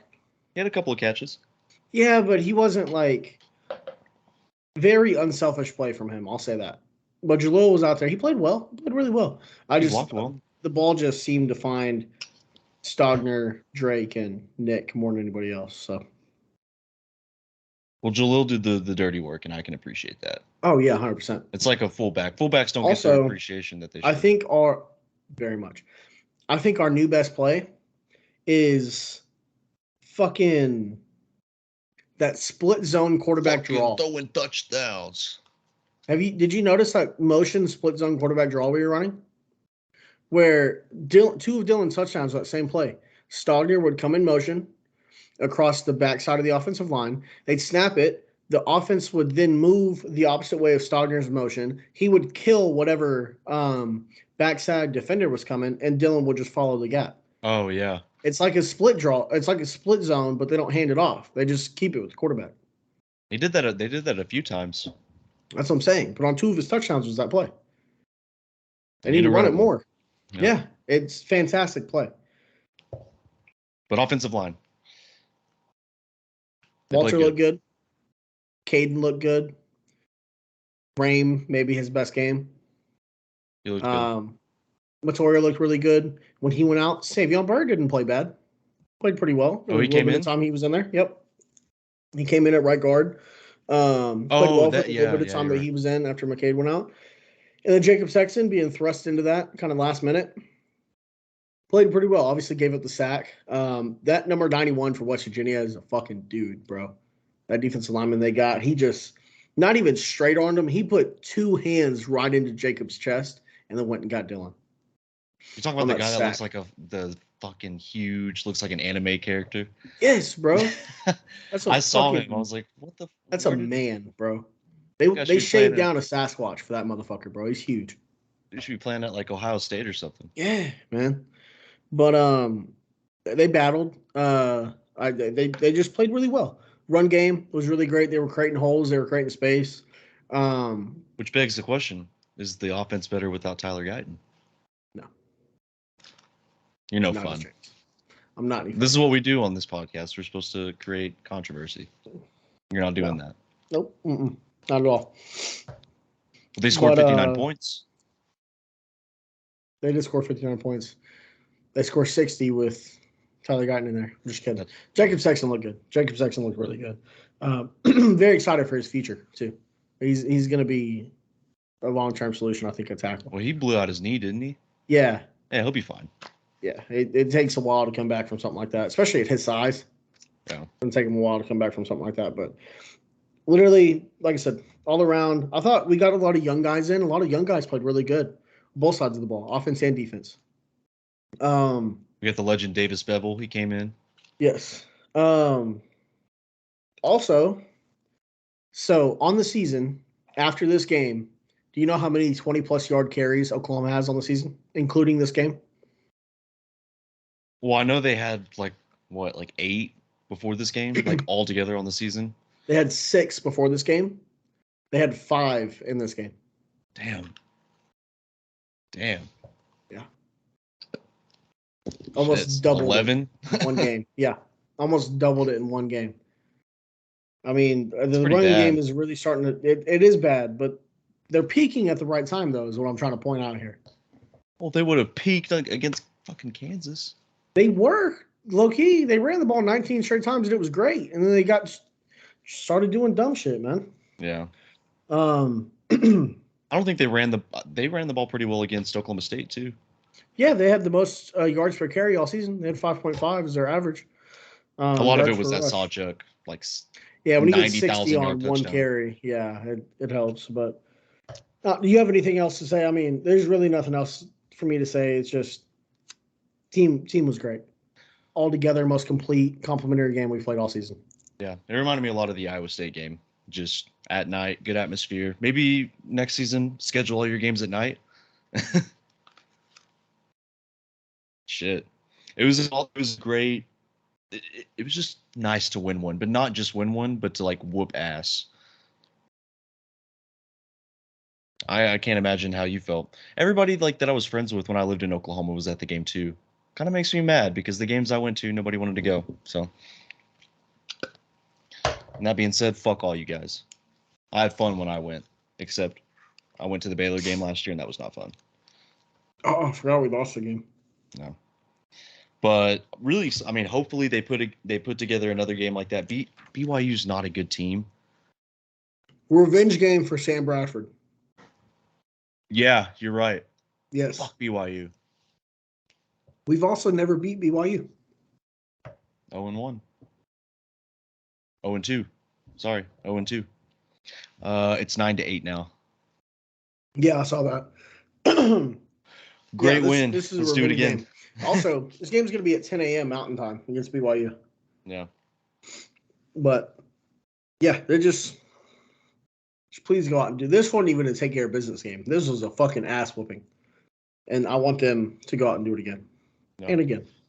I like how they played defense. I like how they played offense. But I think you're correct on having both Danny Stutzman and Kip Lewis out there. Throw in Kanik in the fourth quarter just because he looked good in the fourth quarter.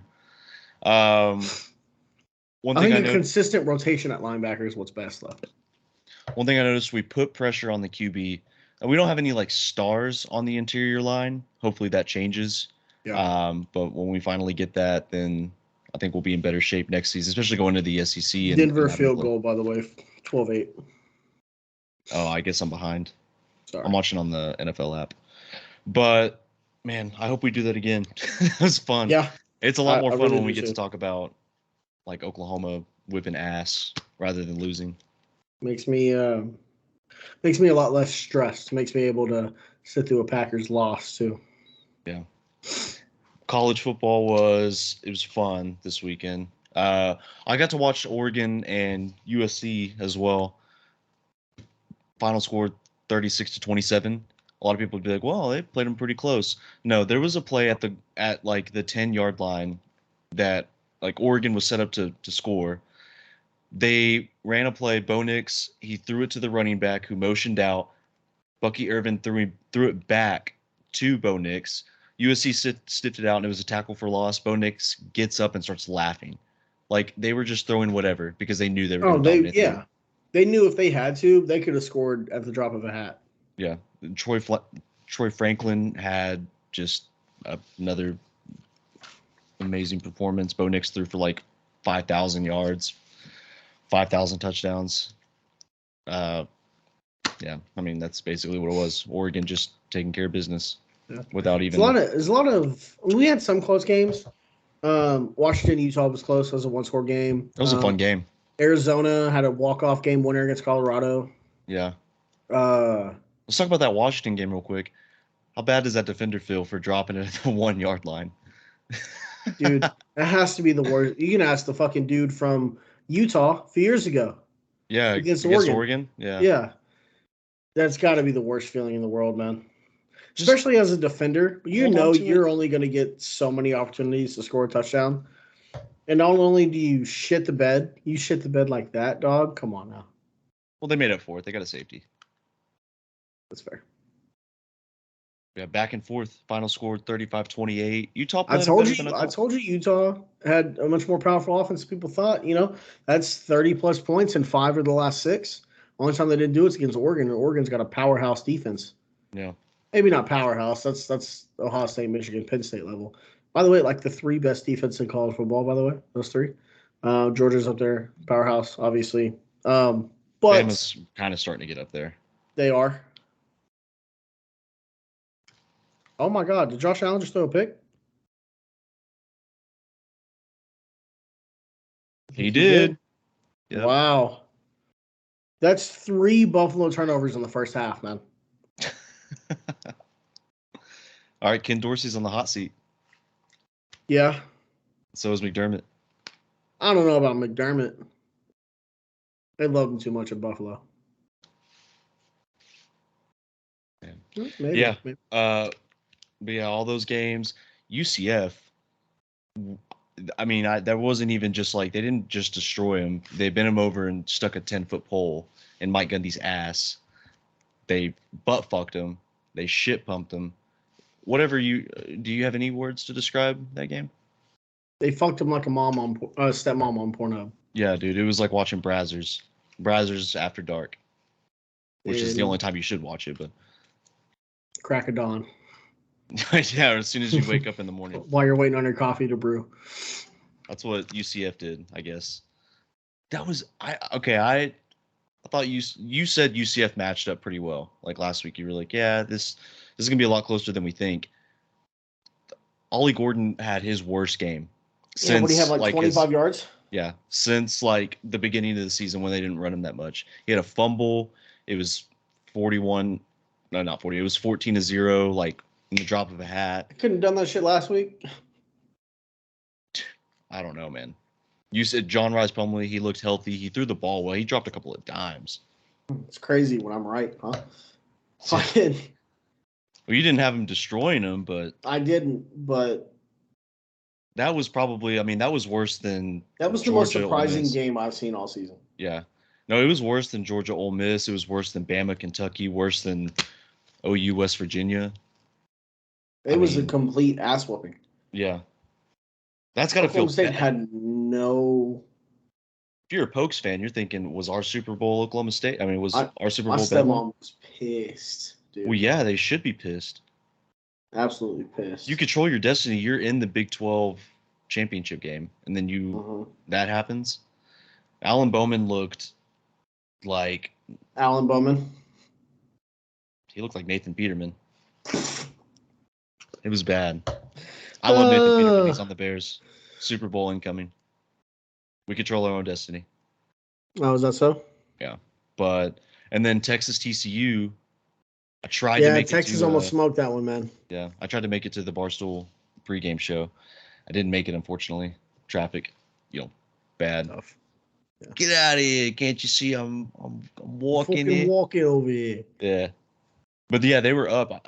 I mean, what was it like 26? They had like they were up 26-6. Yeah, and then TCU came storming back. Yeah, that's okay. If you're Texas, you got to be worried because you have a good team. They're still what 9-1, 8-1, 9-1. Yeah, they're at the top of the Big 12. Just cruise on out, and you're in the championship game. But to almost have 2 comebacks happen against you, Is this the Texas team of past? No, I don't think so. Maybe because Texas wins these now? Well, yeah, they had the so to basically ice the game, Quinn Ewers threw the ball to Donnie Mitchell to get the first down to win the game. So they can, like, they show that they can, like, win games when they need to. Now Kansas State, They did lose Jonathan Brooks the rest of the yeah, season towards sucks, ACL. man. I That feel bad for sucks. him. That sucks. Yeah, because he looked good this season. So CJ Baxter's gonna have to 1,000-yard step guy. up. Yeah, CJ Baxter's gonna have to step up. The receiving core is gonna have to step up. I know Texas is happy to have Quinn Ewers back. They just look better when he's controlling the offense. Oh, certainly. And I mean that also kind of goes down probably to experience, but I do I feel like this starts to poke that for some people though. I think some people are going to be like, "Oh, maybe this is the same old Texas." I agree with you. I don't think it is. But you don't know. You don't know what's going on. That there could be I think it's something coming. It's a lot like we've seen with Oklahoma in the past, where they let their foot off the gas. Yeah. And so teams start coming back because you're and then down. They can't get back into that rhythm. Yeah. So that's a lot of what it is. If you're up 26-6, obviously the lead's not safe. Yeah. Score another touchdown. Unless there's like 2 minutes left. That's what Oklahoma did. They were is a safety. Oklahoma was a fucking 52-20, and they said, "Nah, lead's not safe.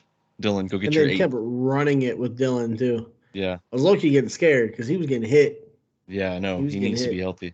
We need Jackson Arnold to redshirt. They are. That's why they played Davis there. That's why Dylan can't get hurt. But yeah, Texas, they'll be in the Big 12 championship. I don't see them losing another game. No. We'll see. I mean, the Big 12's crazy. College football's crazy. We've seen crazier things happen. So it's been a fun season so far, man. Yeah. I hate that we only got 2 weeks of the regular season left. It sucks. No. Now we got bowl matchups we got to think about. So I've been thinking about this. I think we should do an entire, after all the bowl games are announced, we should do a bowl pick'em episode. Okay. I like it. I'm down for that. We'll keep track of them all too. So that way we'll keep up with them. We'll see who wins more. And Army Navy is going to happen soon. Oh, dude, the Army Navy game is the best game of the fucking season. Oh, it always is. Oh my god! I hope it's a snow game. You remember? Oh, dude, I was just about to bring that up. You remember a few years ago when Army was wearing the all white World War II uniforms? It was a snow game, and they walked it off with the game-winning field goal. What was that? 2019? 2018? Yeah. Oh my god! Good times. Those are the best, dude. I can't. We're gonna break down the Army Navy game on this fucking podcast. I'm telling you that right now. Yeah, that's just classic. Just smash. They should play that on Veterans Day. No, actually, I think it's more special to be the last game of the season. Yeah. It's much more special that way. Or maybe they should move Veterans Day to the Army Navy game. Something to think about. Biden. Trump. You, man. Whoever becomes president next. Yeah. Week 11 college football in the books. It was fun. Do you want to move into hotspot dead zone? Yes. Who is your hotspot? We have 3. Okay, we have 3. We have a hotspot, we have our dead zone, and we'll also throw in our football guy of the week. Yeah, or do you want to do that at the very end, or do you want to do it now? We'll do it. Yeah, we can do it now. These are our weekly superlatives. Okay. Yeah. Who's your hotspot? I'm gonna go with the Heisman voting. There's not a clear, concise Heisman odds favorite right now.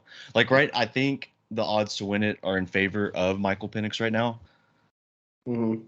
Jalen Daniels has looked good when he's out there. Jaden Daniels has. Jaden Daniels. Sorry, Jaden Daniels has looked fantastic. What do you have? 600 yards total offense in the last game? Yes. And I mean, when he was playing Bama before he went out, I mean, he was keeping it close. He could have. And I'll throw this out there. I don't give a fuck about LSU's record. Okay, Caleb won it with 3 losses.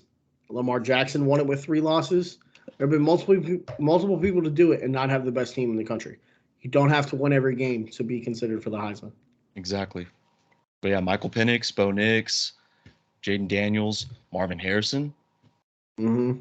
Marvin Harrison. I mean, I there's think not. Jalen Milroe is probably the odd guy looking in at this point. He's looking in. He might be in New York. I mean, if they continue to play the way that they do, wouldn't be surprised. But It's gonna be such a fun SEC championship game, dude. And if Drake Stoops just has 300 yards for the last two games, maybe we throw him out there. Maybe we throw Drake in there. Maybe I make 1,000. Maybe I hack into the Heisman voting system. If you bet now on Michael Penix, I'm sure if you put down $200, you could probably win like 50,000, just because of how who knows if Michael Penix is gonna win it? Who knows if Jaden Daniels is gonna win it? You kind of had a clear picture. Like the year Derrick Henry won it, it was between him and Christian McCaffrey. It was like those are the two clear fronts. The year Lamar won it, he was the clear Heisman favorite. The year Baker, the year Kyler. Yeah, like with Baker, it was either Lamar again or Baker, but it's hard to win it again. So you kind of knew it was going to be between Baker and Bryce Love. And then Tua and Kyler, like who's going to win it? You had your and Joe Burrow, obviously. Joe Burrow's was just him. There was no one else there. Same with Caleb's. Yeah, Caleb was obviously going to win it. Yeah, it's obviously Caleb. Yeah. Who won it in 21? Was it Bryce Young or Devontae Smith? Yeah, Bryce won. Bryce Young. 2020 was Devontae Smith? Yeah. That's right, because he had Mac Jones as a quarterback. Anyways, way off topic. So Heisman voting is your hotspot. Yeah. I can't wait for the Heisman this year. It's going to be – I'm actually excited for it. I agree. I'm actually pretty excited for it. My dead zone is James Harden. Really? Yeah. Okay. Clippers are 0-4 since – yeah. James Harden. The Clippers are 0-4 since he's joined and since he's been in the lineup. It's kind of bad. But I do want to revert to a quote that he had last week. He had a great quote. So they were basically asking him, they were like, did you see his quote last week? They were basically asking him, they were like, I guess it was during one of his press conferences. I don't remember, but I saw like tweets in the video. And they were asking him, like, are you like a system guy? Like, they were kind of converting back to like his coaching in the past. Right. And his quote was, I'm not a system guy. I am the system. It's kind of badass. Great quote.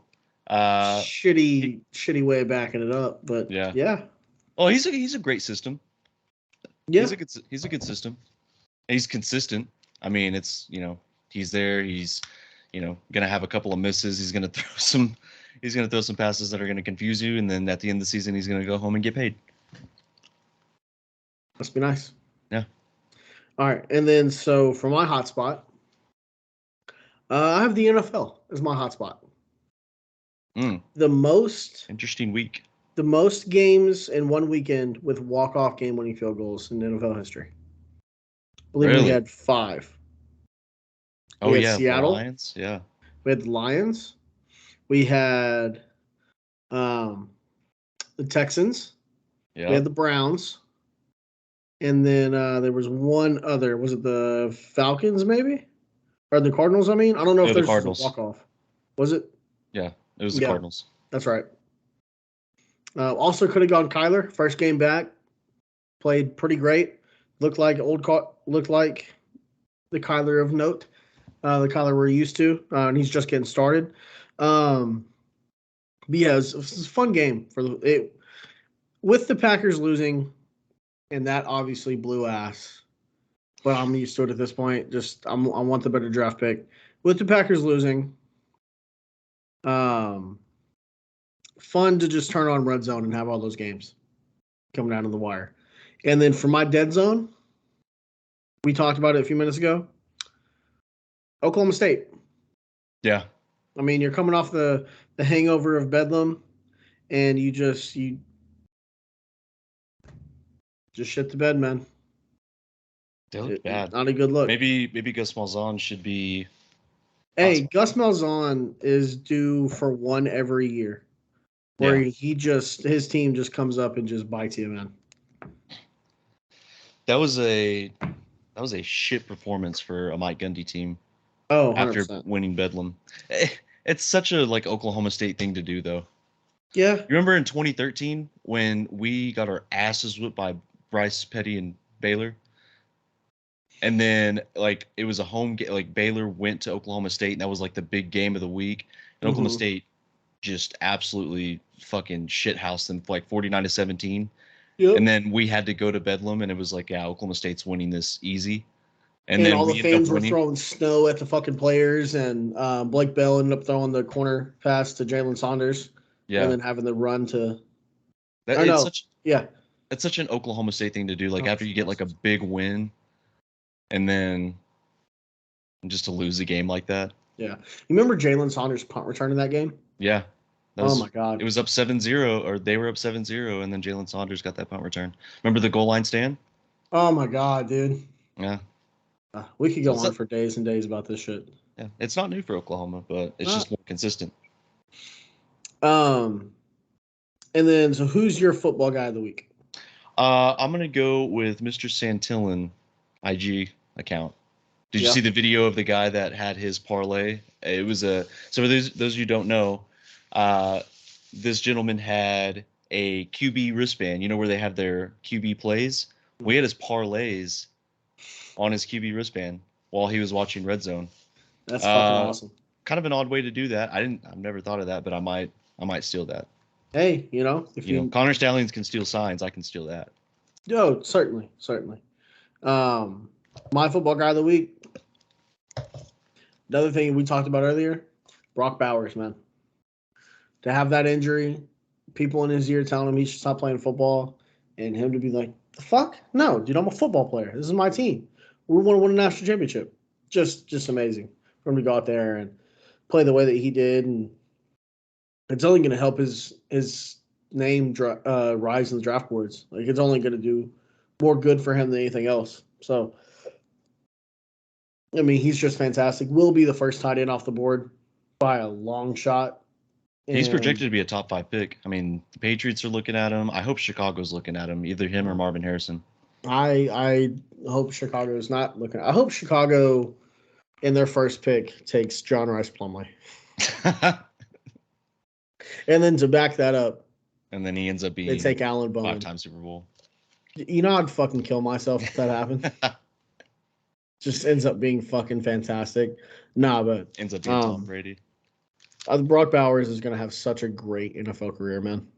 That's a great quote from him, too. Be like, that fucking pisses me off. Yeah. I'm not that kind of guy. I'm a football guy. Exactly. So badass. I also have another football guy of the week, and I think you can agree with me on this. McCabe Metoyer. Oh, 100%. 100% for what he did. That's just so funny. Like, on the PAT, he's going after the guy that hit Drake Stoops, gets ejected, and then he goes into the locker room thinking he's going to be ejected for the next game, and then they let him know, no, you're good. It was just an unsportsmanlike conduct, and he was like, oh, worth it. Yeah, completely worth it. It's fucking awesome, man. But yeah, that was our Hotspot Dead Zone and Football Guys of the Week. Yes, so that's in the books. Now we've got Week 10 of the NFL. We thought this was going to be just a horrible slate of games. There was actually some good games. Mm-hmm. I woke up early to watch the Colts and Patriots. So Colts 10, Patriots 6. That game stunk. Yeah. Mac Jones might be the worst quarterback in the NFL right now. Yeah. He was so good at Bama, too. That one season undefeated, just... Bill O'Brien. You got an NFL scheme, an NFL play caller coming in there, and you got Devontae Smith, Jameson Williams, and... I thought they still had Sarkisian. No? Well, it was Bill O'Brien. Oh, I thought Sarkisian was at Texas in 2020. Oh, was he? Mm-hmm. This is year 3 for Sark. I thought it was 2021, because 2021, 2022, 2023. Oh, shit. Hold on. Yeah, because he got hired. Like, Sorry, guys. Technical difficulties. Oh, it was Steve. It was Sark. Okay, but still, when you have fucking Steve Sarkisian. Hey, I'll be right back. Yeah, no, you're good. Talk about the game, even though you probably didn't watch it. I did, or maybe you watched it. But I watched it at the end.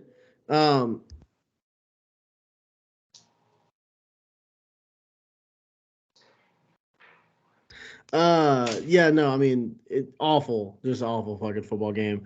The Patriots defense or offense is just horrendous. Gardner Minshew, the Minshew magic's not there anymore, man. It's just not a good look for the NFL to go overseas and put on a shit show like that. I think it was the perfect game. This is our fucking sport. I don't give a fuck what you think. Patriots and Colts heading into enemy territory. Did you see the stadium though? It had the retractable roof. Cool. It all came in and the scoreboard went up and it folded into it. That was sick. Yeah. I thought the stadium was badass. And Germans love singing country roads. They do. They do. It's like shout out John Denver. Country roads. Take me home. Yes. To the place. Frozen juice. No, I'm just kidding. Undeserved. Yeah, the game stunk. I have really nothing to talk about. Yeah, sorry, it took me a minute. I spilt my spit cup everywhere. Oh, gross, dude. I know, it was awful. Ugh. Yeah. Moving on to the next game. So I've got Texans Bengals. Fantastic game. Yeah, Texans Super 30, fun. Bengals 27. Dude, one Texans, of the walk-off winners. Yeah, Texans might make the playoffs. What are they, 5-5 now? Yeah. Yes. Yes, that's good. CJ Stroud, MVP. Low-key literally could be in the MVP conversation. Has there ever been a rookie that's ever won MVP? I feel like there has been. Like maybe in like the 70s. Know. Yeah, literally. But no, fantastic game from him though. He looks fucking great, man. Well, he had that. So he did have that one bad interception that set the Bengals to come back because they were down, and then they ended up scoring and tying the game. Yeah. Again, like you said, fantastic game. A lot of elite level throws from elite level quarterbacks. It's crazy. Why did we watched CJ Stroud in college? We watched him at Ohio State. We knew he was good. I think it was the stigma of like, the Ohio State quarterback never makes it in the NFL. They're not good. Yeah. That Georgia game, I felt different. I was like, he could play in the NFL. Especially in the Georgia game, you saw him finally utilize his legs. Like I feel like he never really did that at Ohio State, and yeah, he's gonna be so good for so long. And how young they are, Texans are gonna have something good here in a couple of years.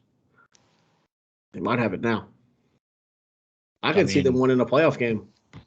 The rookie Will Anderson, he's playing well. Derek Stingley's playing well. Tank Dell got hurt, I think, in the game. Damian Pierce is good. Yeah, Damian Pierce is good. They have maybe a top 5 left tackle in all of football. Oh, Tunsil? Yes. Yeah, he's good. Dalton Schultz, good red zone threat. Good threat as a tight end, just in general. I know of a certain team down south that probably misses him. Well, I say down south as if I'm not 30 minutes away. And Houston isn't more north. Yeah. Or Houston isn't further south than Dallas. But, yeah, no, it's just a fun football game.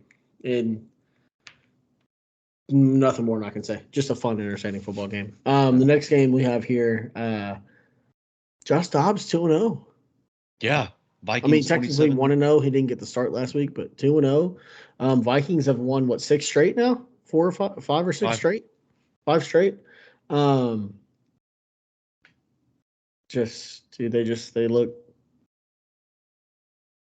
look good.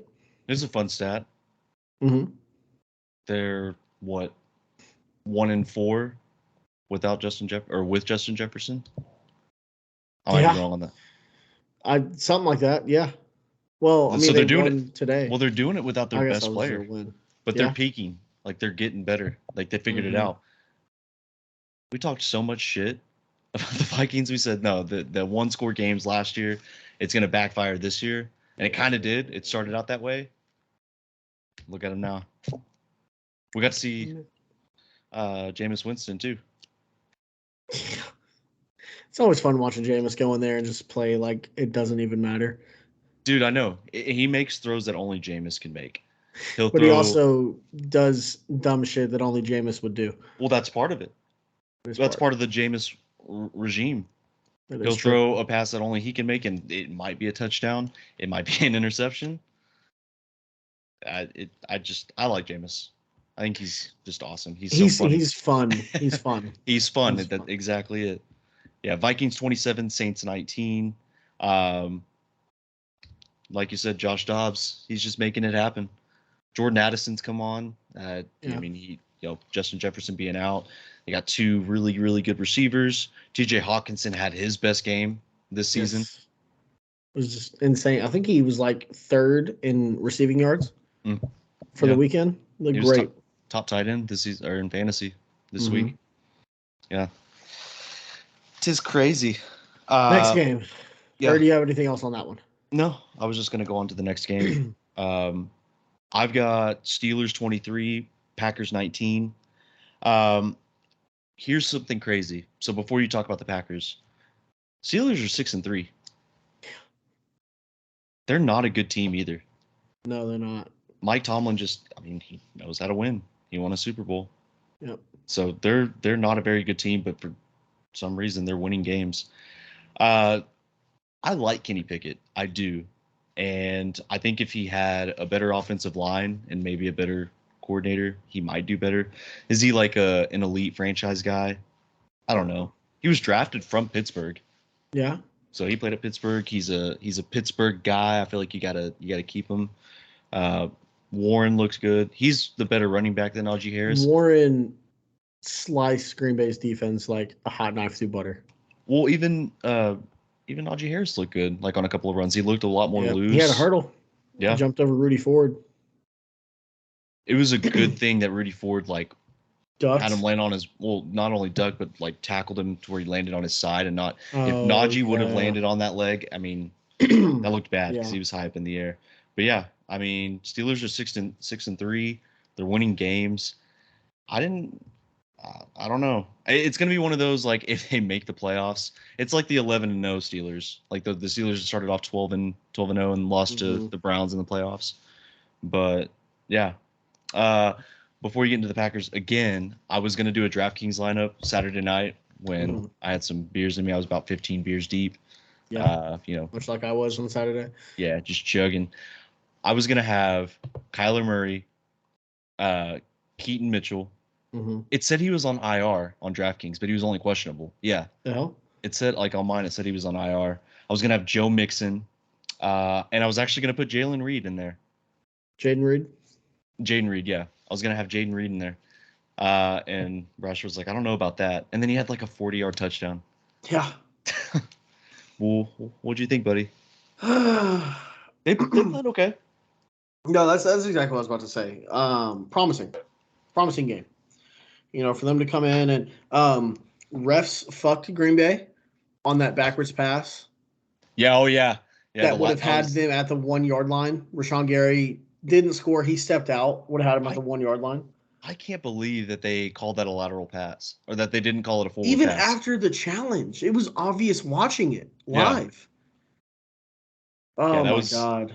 Literally, Green Bay would have won the game. Green Bay would have won the game if that had that. I almost texted you after that happened.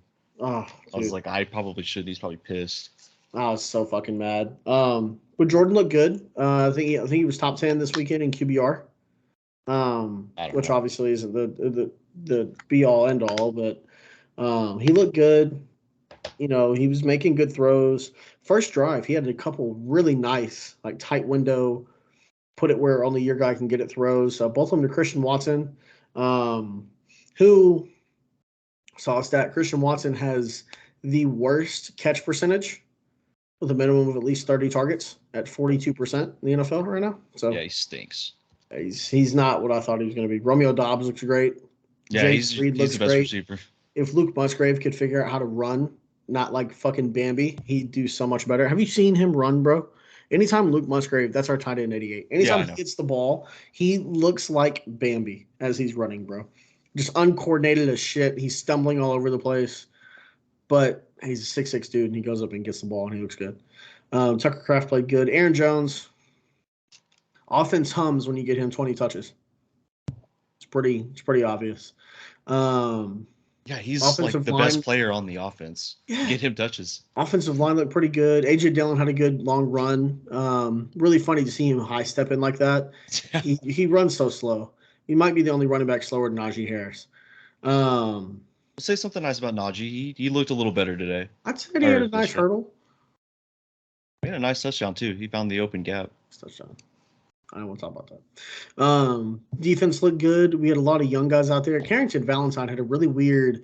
They had a outside weak side zone run play, and Carrington kind of just like stayed like in his back pedal, and Najee's like running past him, and he's like, and then takes off running. I'm like, yeah, come on, Carrington, you got to be better than that, man.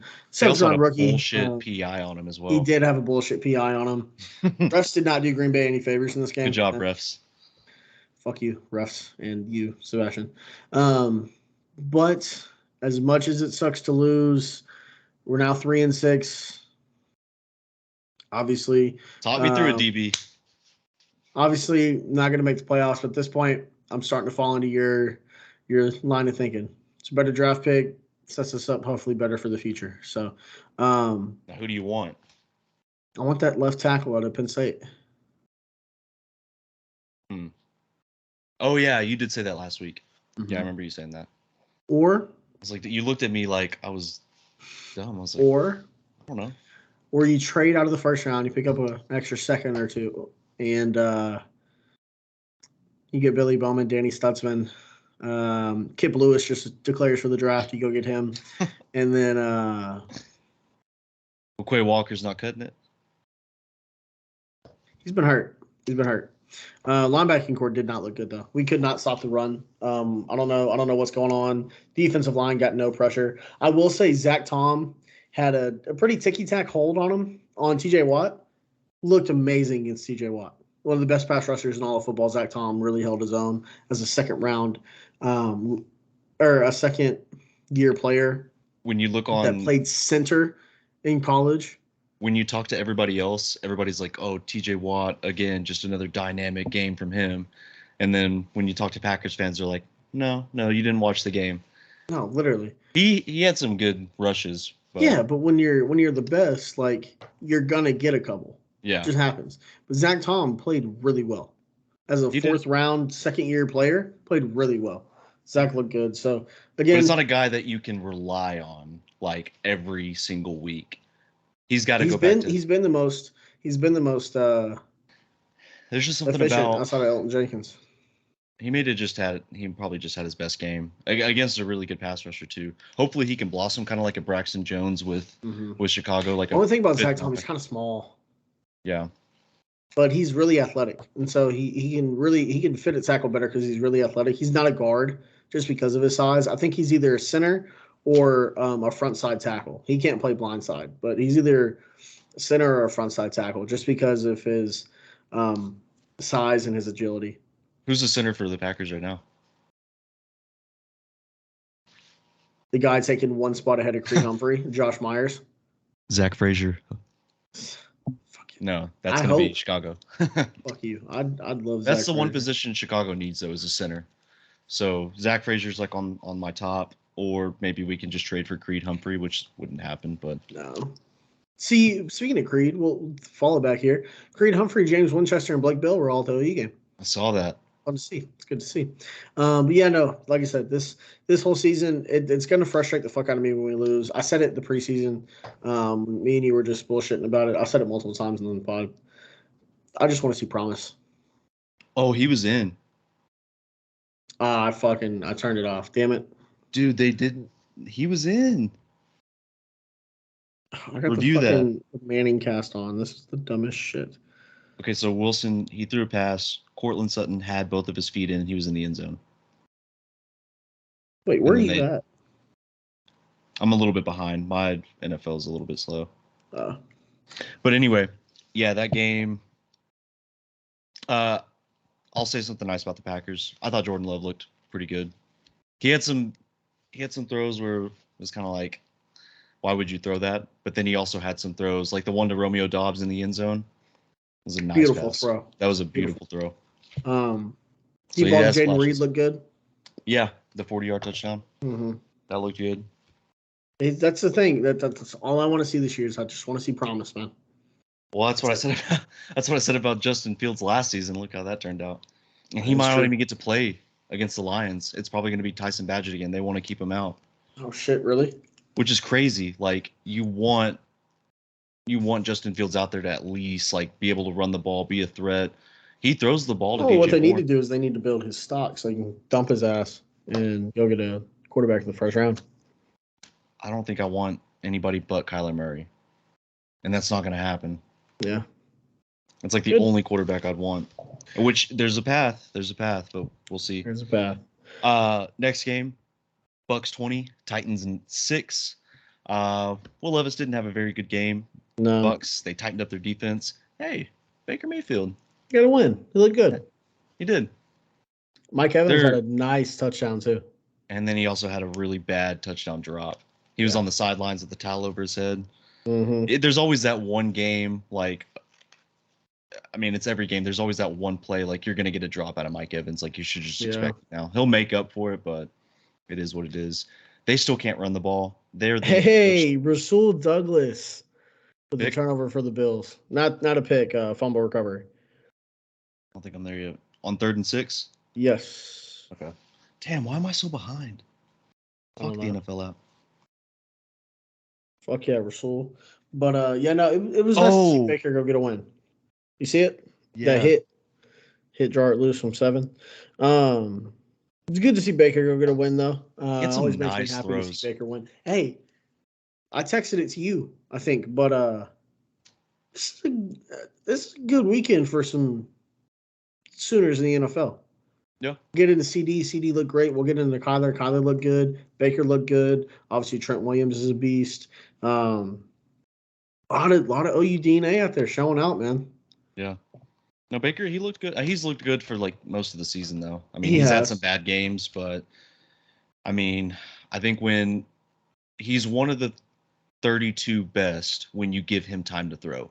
If you give him time to throw, he's one of the top 15, 16 when he has time to throw. Yeah. Like, there's a reason he was picked number 1 overall. Now, athletically, I mean, he's not Kyler. He's not Lamar Jackson. He's not, Mahomes, Josh Allen, any of those guys. So you have to get open. You have to protect him. But if his offensive line can protect, and they didn't do a very good job of that, like, he had to basically jump and throw that screen pass to He's also a fucking gamer, dude. That's what you need at quarterback, I feel like, more so than anything else. I think you need a true, like, go-get-it type of guy. That's what Baker is. No. That's what Dylan Gabriel's been this season. Yeah, when the pressure breaks down. Yeah. Well, I'm saying, like, in college, like, when the pressure's on, I mean, that, first drive, he's about to get sacked, and he uses agility to get away from it. Throws the ball to Sogner. But, yeah, no, I'm happy for Baker. 278, 2 TDs. He had a bad – I don't think it was a bad more of an arm punt. Yeah. If you're going to throw an interception, make sure it's a 70-yard down the field at their goal line. Now, the game that I think we were both most wrong on. Well, you took them to cover, but you didn't take them to blow them out. Yeah, let's talk about my dick pics real quick. Good week for me, except for one. It was a good week for you. I shit the bed. So I had Cincinnati and Houston over, and the over hit. I had Minnesota to win. That hit. And then this game. 49ers to cover. And they beat the fucking piss out of the Jacksonville Jaguars. Yeah. Dude, Trevor, I'm so glad I left him on my bench, even though Gino didn't do much for me. Trevor Lawrence had 2 fantasy points. And the Jags are officially on my fraud watch. Does this take the 49ers off your fraud watch? Or is it just move them a little bit closer to getting off? Let's take a look at their schedule. While you do that, I'm going to keep talking about it. I mean, I didn't watch a whole lot of it. Obviously, I was watching the Packers game more of it, and then I just had Red Zone on my phone cycling through the games. But we went to Coney Island. They had the game on. I mean, Trevor couldn't do anything. He had pressure in his face all day, and he's making bad throws. It's just not a game you see from Trevor Lawrence, who's like gotten better. But I mean, it looked like his rookie year. But hey, man, I think that does show the 49ers when they have all their weapons, they can get humming, bro. Now they've got the Bucks next week. I think the 49ers will probably win that game. Then they go to Seattle. Might be a tough. Well, it could be a tough game. It's divisional. They always, Seahawks. They find a way to play them close. Then they go to. Then they got the Eagles. That's an afternoon game. It may flex that. They should flex that. And then they play the Seahawks again. Or Then it's they going got to be on Fox and it's going to be America's Game of the Week. okay, they've got some tough matchups. They've got the Seahawks, the Eagles, the Seahawks again. Well, they've got the Cardinals. We'll see how that goes. Then they got the Ravens, and then Commanders and the Rams. So they got a few tough games. But it's clear when Trent Williams, who is a weapon, he's a weapon. When Trent Williams is healthy and Deebo Samuel's healthy, They almost need to start handing Trent the ball. Like, fucking Christian McCaffrey didn't get his Harry. 18th touchdown to break the record for most in a row. Yeah. Having a touchdown in 17 games in a row would have been 18. They tried. They were at the goal line and they were trying, but they couldn't get it. I think their goal line package just needs to be Trent Williams running him the ball. Yeah. Do like what the Bears did with Fridge. Yeah. Dude, be insane. But yeah, I mean, there's not a whole lot to say about this game outside of the 49ers. When fully healthy, are one of the best teams in football. Yeah. No, they looked good. They beat the shit out of the Jags. They did. Yeah, 34-3. But yeah, I had that one. And in the last game for the early slate, Browns and the Ravens. Epic. It looked like it was going to be a Ravens shit pumping. Yeah, I had the Browns covering, and they just won walk-off field goal. Mm-hmm. Kyle Hamilton had that pick six in the beginning. Mm-hmm. Keaton Mitchell had that long run. Who I wish I would have put in that DraftKings lineup. Yeah, I would have won some money. But yeah, the Ravens, they were out. I mean, it was early, like 14-0. And then the Browns, they won a game that they historically don't win. Yeah. But their defense is good. I mean, yeah, you're going to give up 31 points to a good running team. But Deshaun Watson, I mean, 213 yards. Best game of the season for him. Yeah. Well, top three. I'm sure he had a better game than that. I'm not sure. Jalen Ford had like over 100 yards rushing. Mm-hmm. Amari Cooper almost 100 yards receiving. The Browns are 6-3. AFC North is the best division in football. Yeah. Right now, shot.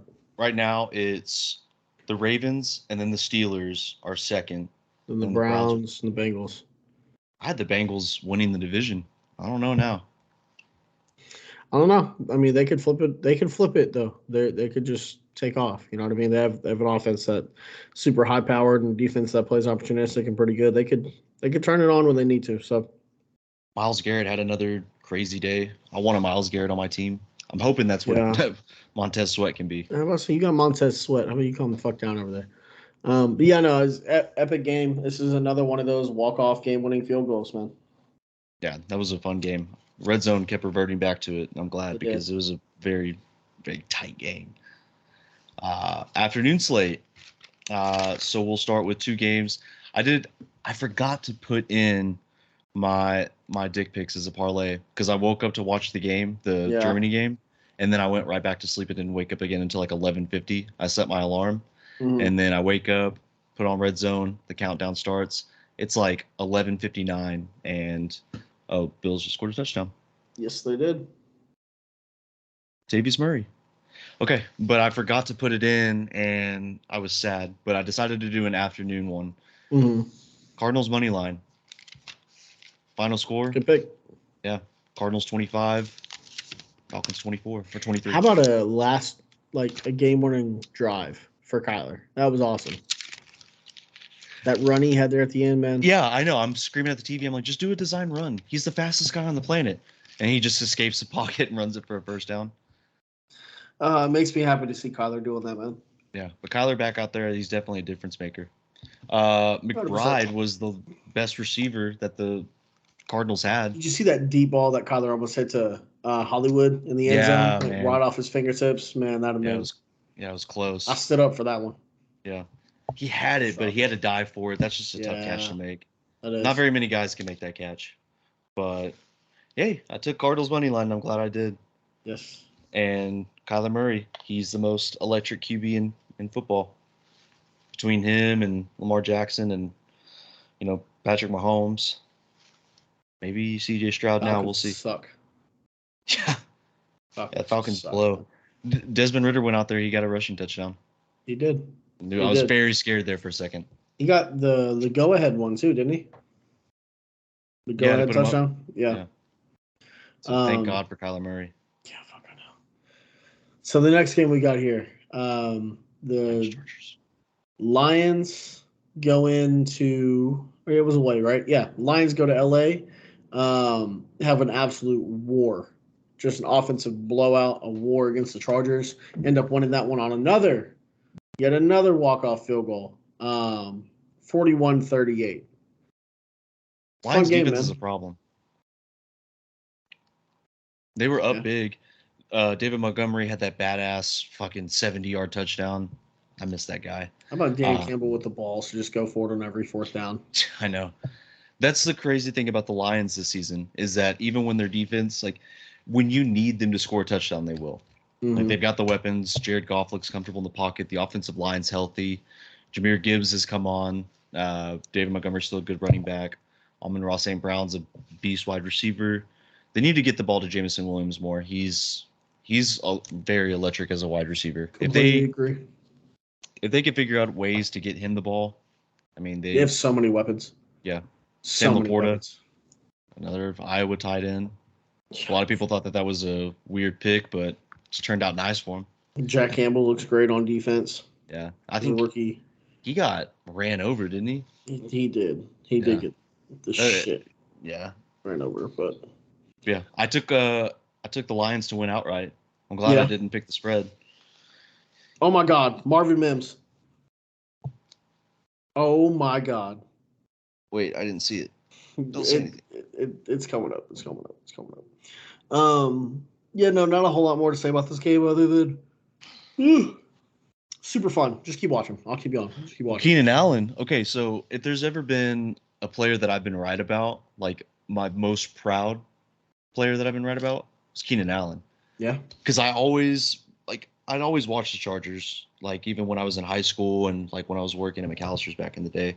Yeah. But I always picked Keenan Allen in my fantasy when I played fantasy. Oh, that play's coming up. Let's kick off. Yeah. But I always picked Keenan Allen. The first year, like I picked him in fantasy, he bruised his kidney and he was out. Oh my God. Yeah. Oh man. He bruised his kidney, he was out for the season, and then they were waiting for his return. And he tore his ACL in the first game of the season, the next season that I picked him. Yeah. But I decided I'm going to pick him again. And I did, and he's gone off ever since. He's just Mr. Consistent, man. I had a buddy that was like trying to be a scout, and he was looking at like wide receivers, and I was like, you need to look at Keenan Allen. Mm-hmm. And he was like, that's random. Keenan Allen. He's one of the best route runners in the NFL. I remember I went to a bar, and I met with him, and he was like, dude, you were right about Keenan Allen. He's like a top 2 route runner. Him and Devontae Adams are like 1A and 1B. Yeah. He's good. And that was like the one player that I never gave up on. Yeah. Yeah, Keenan's great, man. Quentin Johnson got his first career touchdown. That was cool to see. Yeah. It's still weird pick to me. Take him that early. Well, I mean, I guess I get it. You've got 2 huge wide receivers. Why not take a third one? Yeah. And a flyer, too. Yeah. So, now that Mike Williams is out, they're going to need him. Mm-hmm. All right, let's talk. I had the Cardinals money line. I also had the Lions winning outright. Let's talk about the next game. Cowboys Giants. No.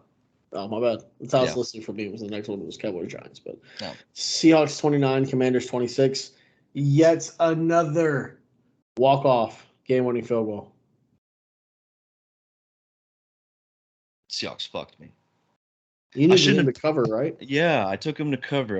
And it was promising because the refs were helping me out. They called a bullshit pass interference on St. Jude, set him up nicely. And then Kenneth Walker, he got face masked. They were down in the goal line. Tyler Lockett gets that touchdown. They're up by 7. I'm thinking this is perfect. Nothing can go wrong. And then Sam Howell just becomes Sam Howell, franchise quarterback. That's what I get for doubting him. Yeah. It was super fun for them to hell of a final drive from Gino, a game-winning drive from Gino, but didn't matter. Hell of a game-time drive from Sam. Didn't It matter. mattered most. Go ahead and move on to the next one. We're kind of flying through these, but Cowboys Giants, kind of what everyone expected, right? Dak had Yeah, I 5 think the spread was a touchdowns, little just went too out there and slow. really just whooped ass. The spread was a little too low. Yeah, fuck. CeeDee Lamb, man. First receiver in the NFL with back-to-back-to-back, what was it, like 8-catch, 150-yard plus games? He said it himself. He's the best wide receiver in the NFL. Hey, I texted you, and I said that he's making a case for it. Brandon Cooks, he had a good game. Yeah. Dak had a good game. Dak threw for like 400 yards. Yeah, well, when you put up 49 points, you're typically going to have a pretty good game. Did you see Danny DeVito's family in the stands? No. They called a 4th and 3, and it was just a Wait, horrible. you said Danny DeVito. You mean Tommy DeVito? Yeah, Tommy DeVito. Sorry. Tommy the DeVito. Yeah, Tommy. Oh, I was thinking Danny DeVito. You know, Always Sunny in Philadelphia. Great Jersey show. fucking Mike's commercials. Yeah, but they called a 4th and 3, and it was a horrible call, and you could just see Tommy DeVito's very Italian dad, like looking like a mafia guy, just up in the stands, being like, "That's what you fucking call a 4th and 3." His dad had like the slick back hair, the chain. It was just everything He's I calling wanted. a hit out on fucking Brian Dable. Yeah, freaking Tommy DeVito just out there, just trying to play quarterback. He's like, "Yeah, I'm trying to throw a pass here. Watch where you're playing defense." I want him to just have a good game, man. I want him to just throw for like 300 yards one game. That'd be fun. Bring some pride. Look, I'm Italian, okay? I've got that Italian pride in me. As an Italian, I want to see it happen. I would say I have German pride, but they get too much. They get scary. We got too much German pride in one room, so yeah, I need to back it up. And then the nightcap, our Sunday night game, Raiders Jets. I think on my dick picks, I took the under in this one. I want to say, or maybe I took the under in my afternoon parlay for this game. Yeah. So if the Seahawks would have just fucking covered, oh, that's a tough one, man. I know. I didn't watch. I turned it off at halftime. But I know that the Jets penetrated the end zone like twice, and it was called back. Like Breece Hall had like a 1-yard touchdown, so they breached the end zone. They just couldn't get in. It was called back. They penetrated but couldn't finish. You know what I mean? Yeah, their own little. That's basically what it was. Yeah. Zach Wilson had a very nice just throw it down the field Hail Mary that should have been caught for a touchdown. Yeah, that would have been insane to see them win like that. He also had a "why would you throw that pass" moment. Yeah, but you're gonna get those. You're gonna get those with Zach Wilson. I don't. The Raiders. With him. The Raiders. 5-5. Antonio Pierce 2-0 as a head coach. I mean, hey man, they're still a terrible football team. He looked like he was probably a fat kid in high school. Who? Aiden O'Connell. Yeah. Is he the best Aiden to ever play quarterback? He might be. Is he the only Aiden? He might be. I was going to ask who was the best Aiden athlete, but then I remembered Aiden Hutchinson. Yeah. It's definitely Aiden Hutchinson. That game stunk. It did. Overall, though, pretty good weekend for football. College and NFL. You know, we had some blowouts in college, but NFL games are pretty fun. Do you have anything else you'd like to hit on before we go on and get out of here? No, man. I think we're good. I'm happy that Oklahoma got the win in the fashion that they did. That was fun. Bears play the Lions next week. We'll talk about that. We'll talk about NFL, college football, again, like we always do. Sir, I'm excited. Hey, this Thursday night game is Bengals Ravens. I think that'll be a fun one. So, but yeah, that one's gonna be interesting because they both lost. Good Thursday night game. Yeah, both coming off losses. That'll be a fun one. You want to go ahead? We usually don't. We usually record on Thursday, so we never really pick those. So, do you want to pick the Thursday night game today? Sure. Let's see. Let's take a look at it. Let me make sure it is Ravens. No, it is. It's Ravens Bengals. Where's it at? Ravens are favored because they're at home. 3.5. Both teams coming off a pretty disappointing both teams coming off a walk-off game-winning field goal loss, you know? Will Jamar Chase be back 100%? Likely not. Well, he was playing. He was playing, but he wasn't 100%. Oh, yeah. T. And Higgins then was T. up. Higgins, we'll see if he's back. Yeah, I think we should wait. Just because we have to know. Well, I mean, I'm yeah, I'm leaning Ravens, but if T. Higgins is back, I don't know. I might take the Ravens. In a bounce back scenario like that, I think the Ravens will win. Even if T. Higgins is back, I think the Ravens win this game. I'll surprise you on next episode. All right. Well, with that being said, this is episode 12 of the PigSkin podcast. Always remember, like, comment, subscribe. Tell us what you think. Tell us what you thought. Tell us if we're idiots. We know. We don't got a lot going on. Let us know if you agree with us. If you have any ideas for things we should talk about, things we missed, certainly let us know in the comments. We're planning to be a lot more active on social media. So if you see us posting on social media, do the same there. Just be interactive with it. Give us your thoughts. We'd like to, more so than we're doing this obviously for us because this is fun, but we also want to build a little community out of this if we can. So go like my tweets and make a lot of money if we can. But that's it's later on down the road if it ever gets to that point. Remember next week, Dalton's going to have a presentation for why James Franklin is the guy at head coach. I will.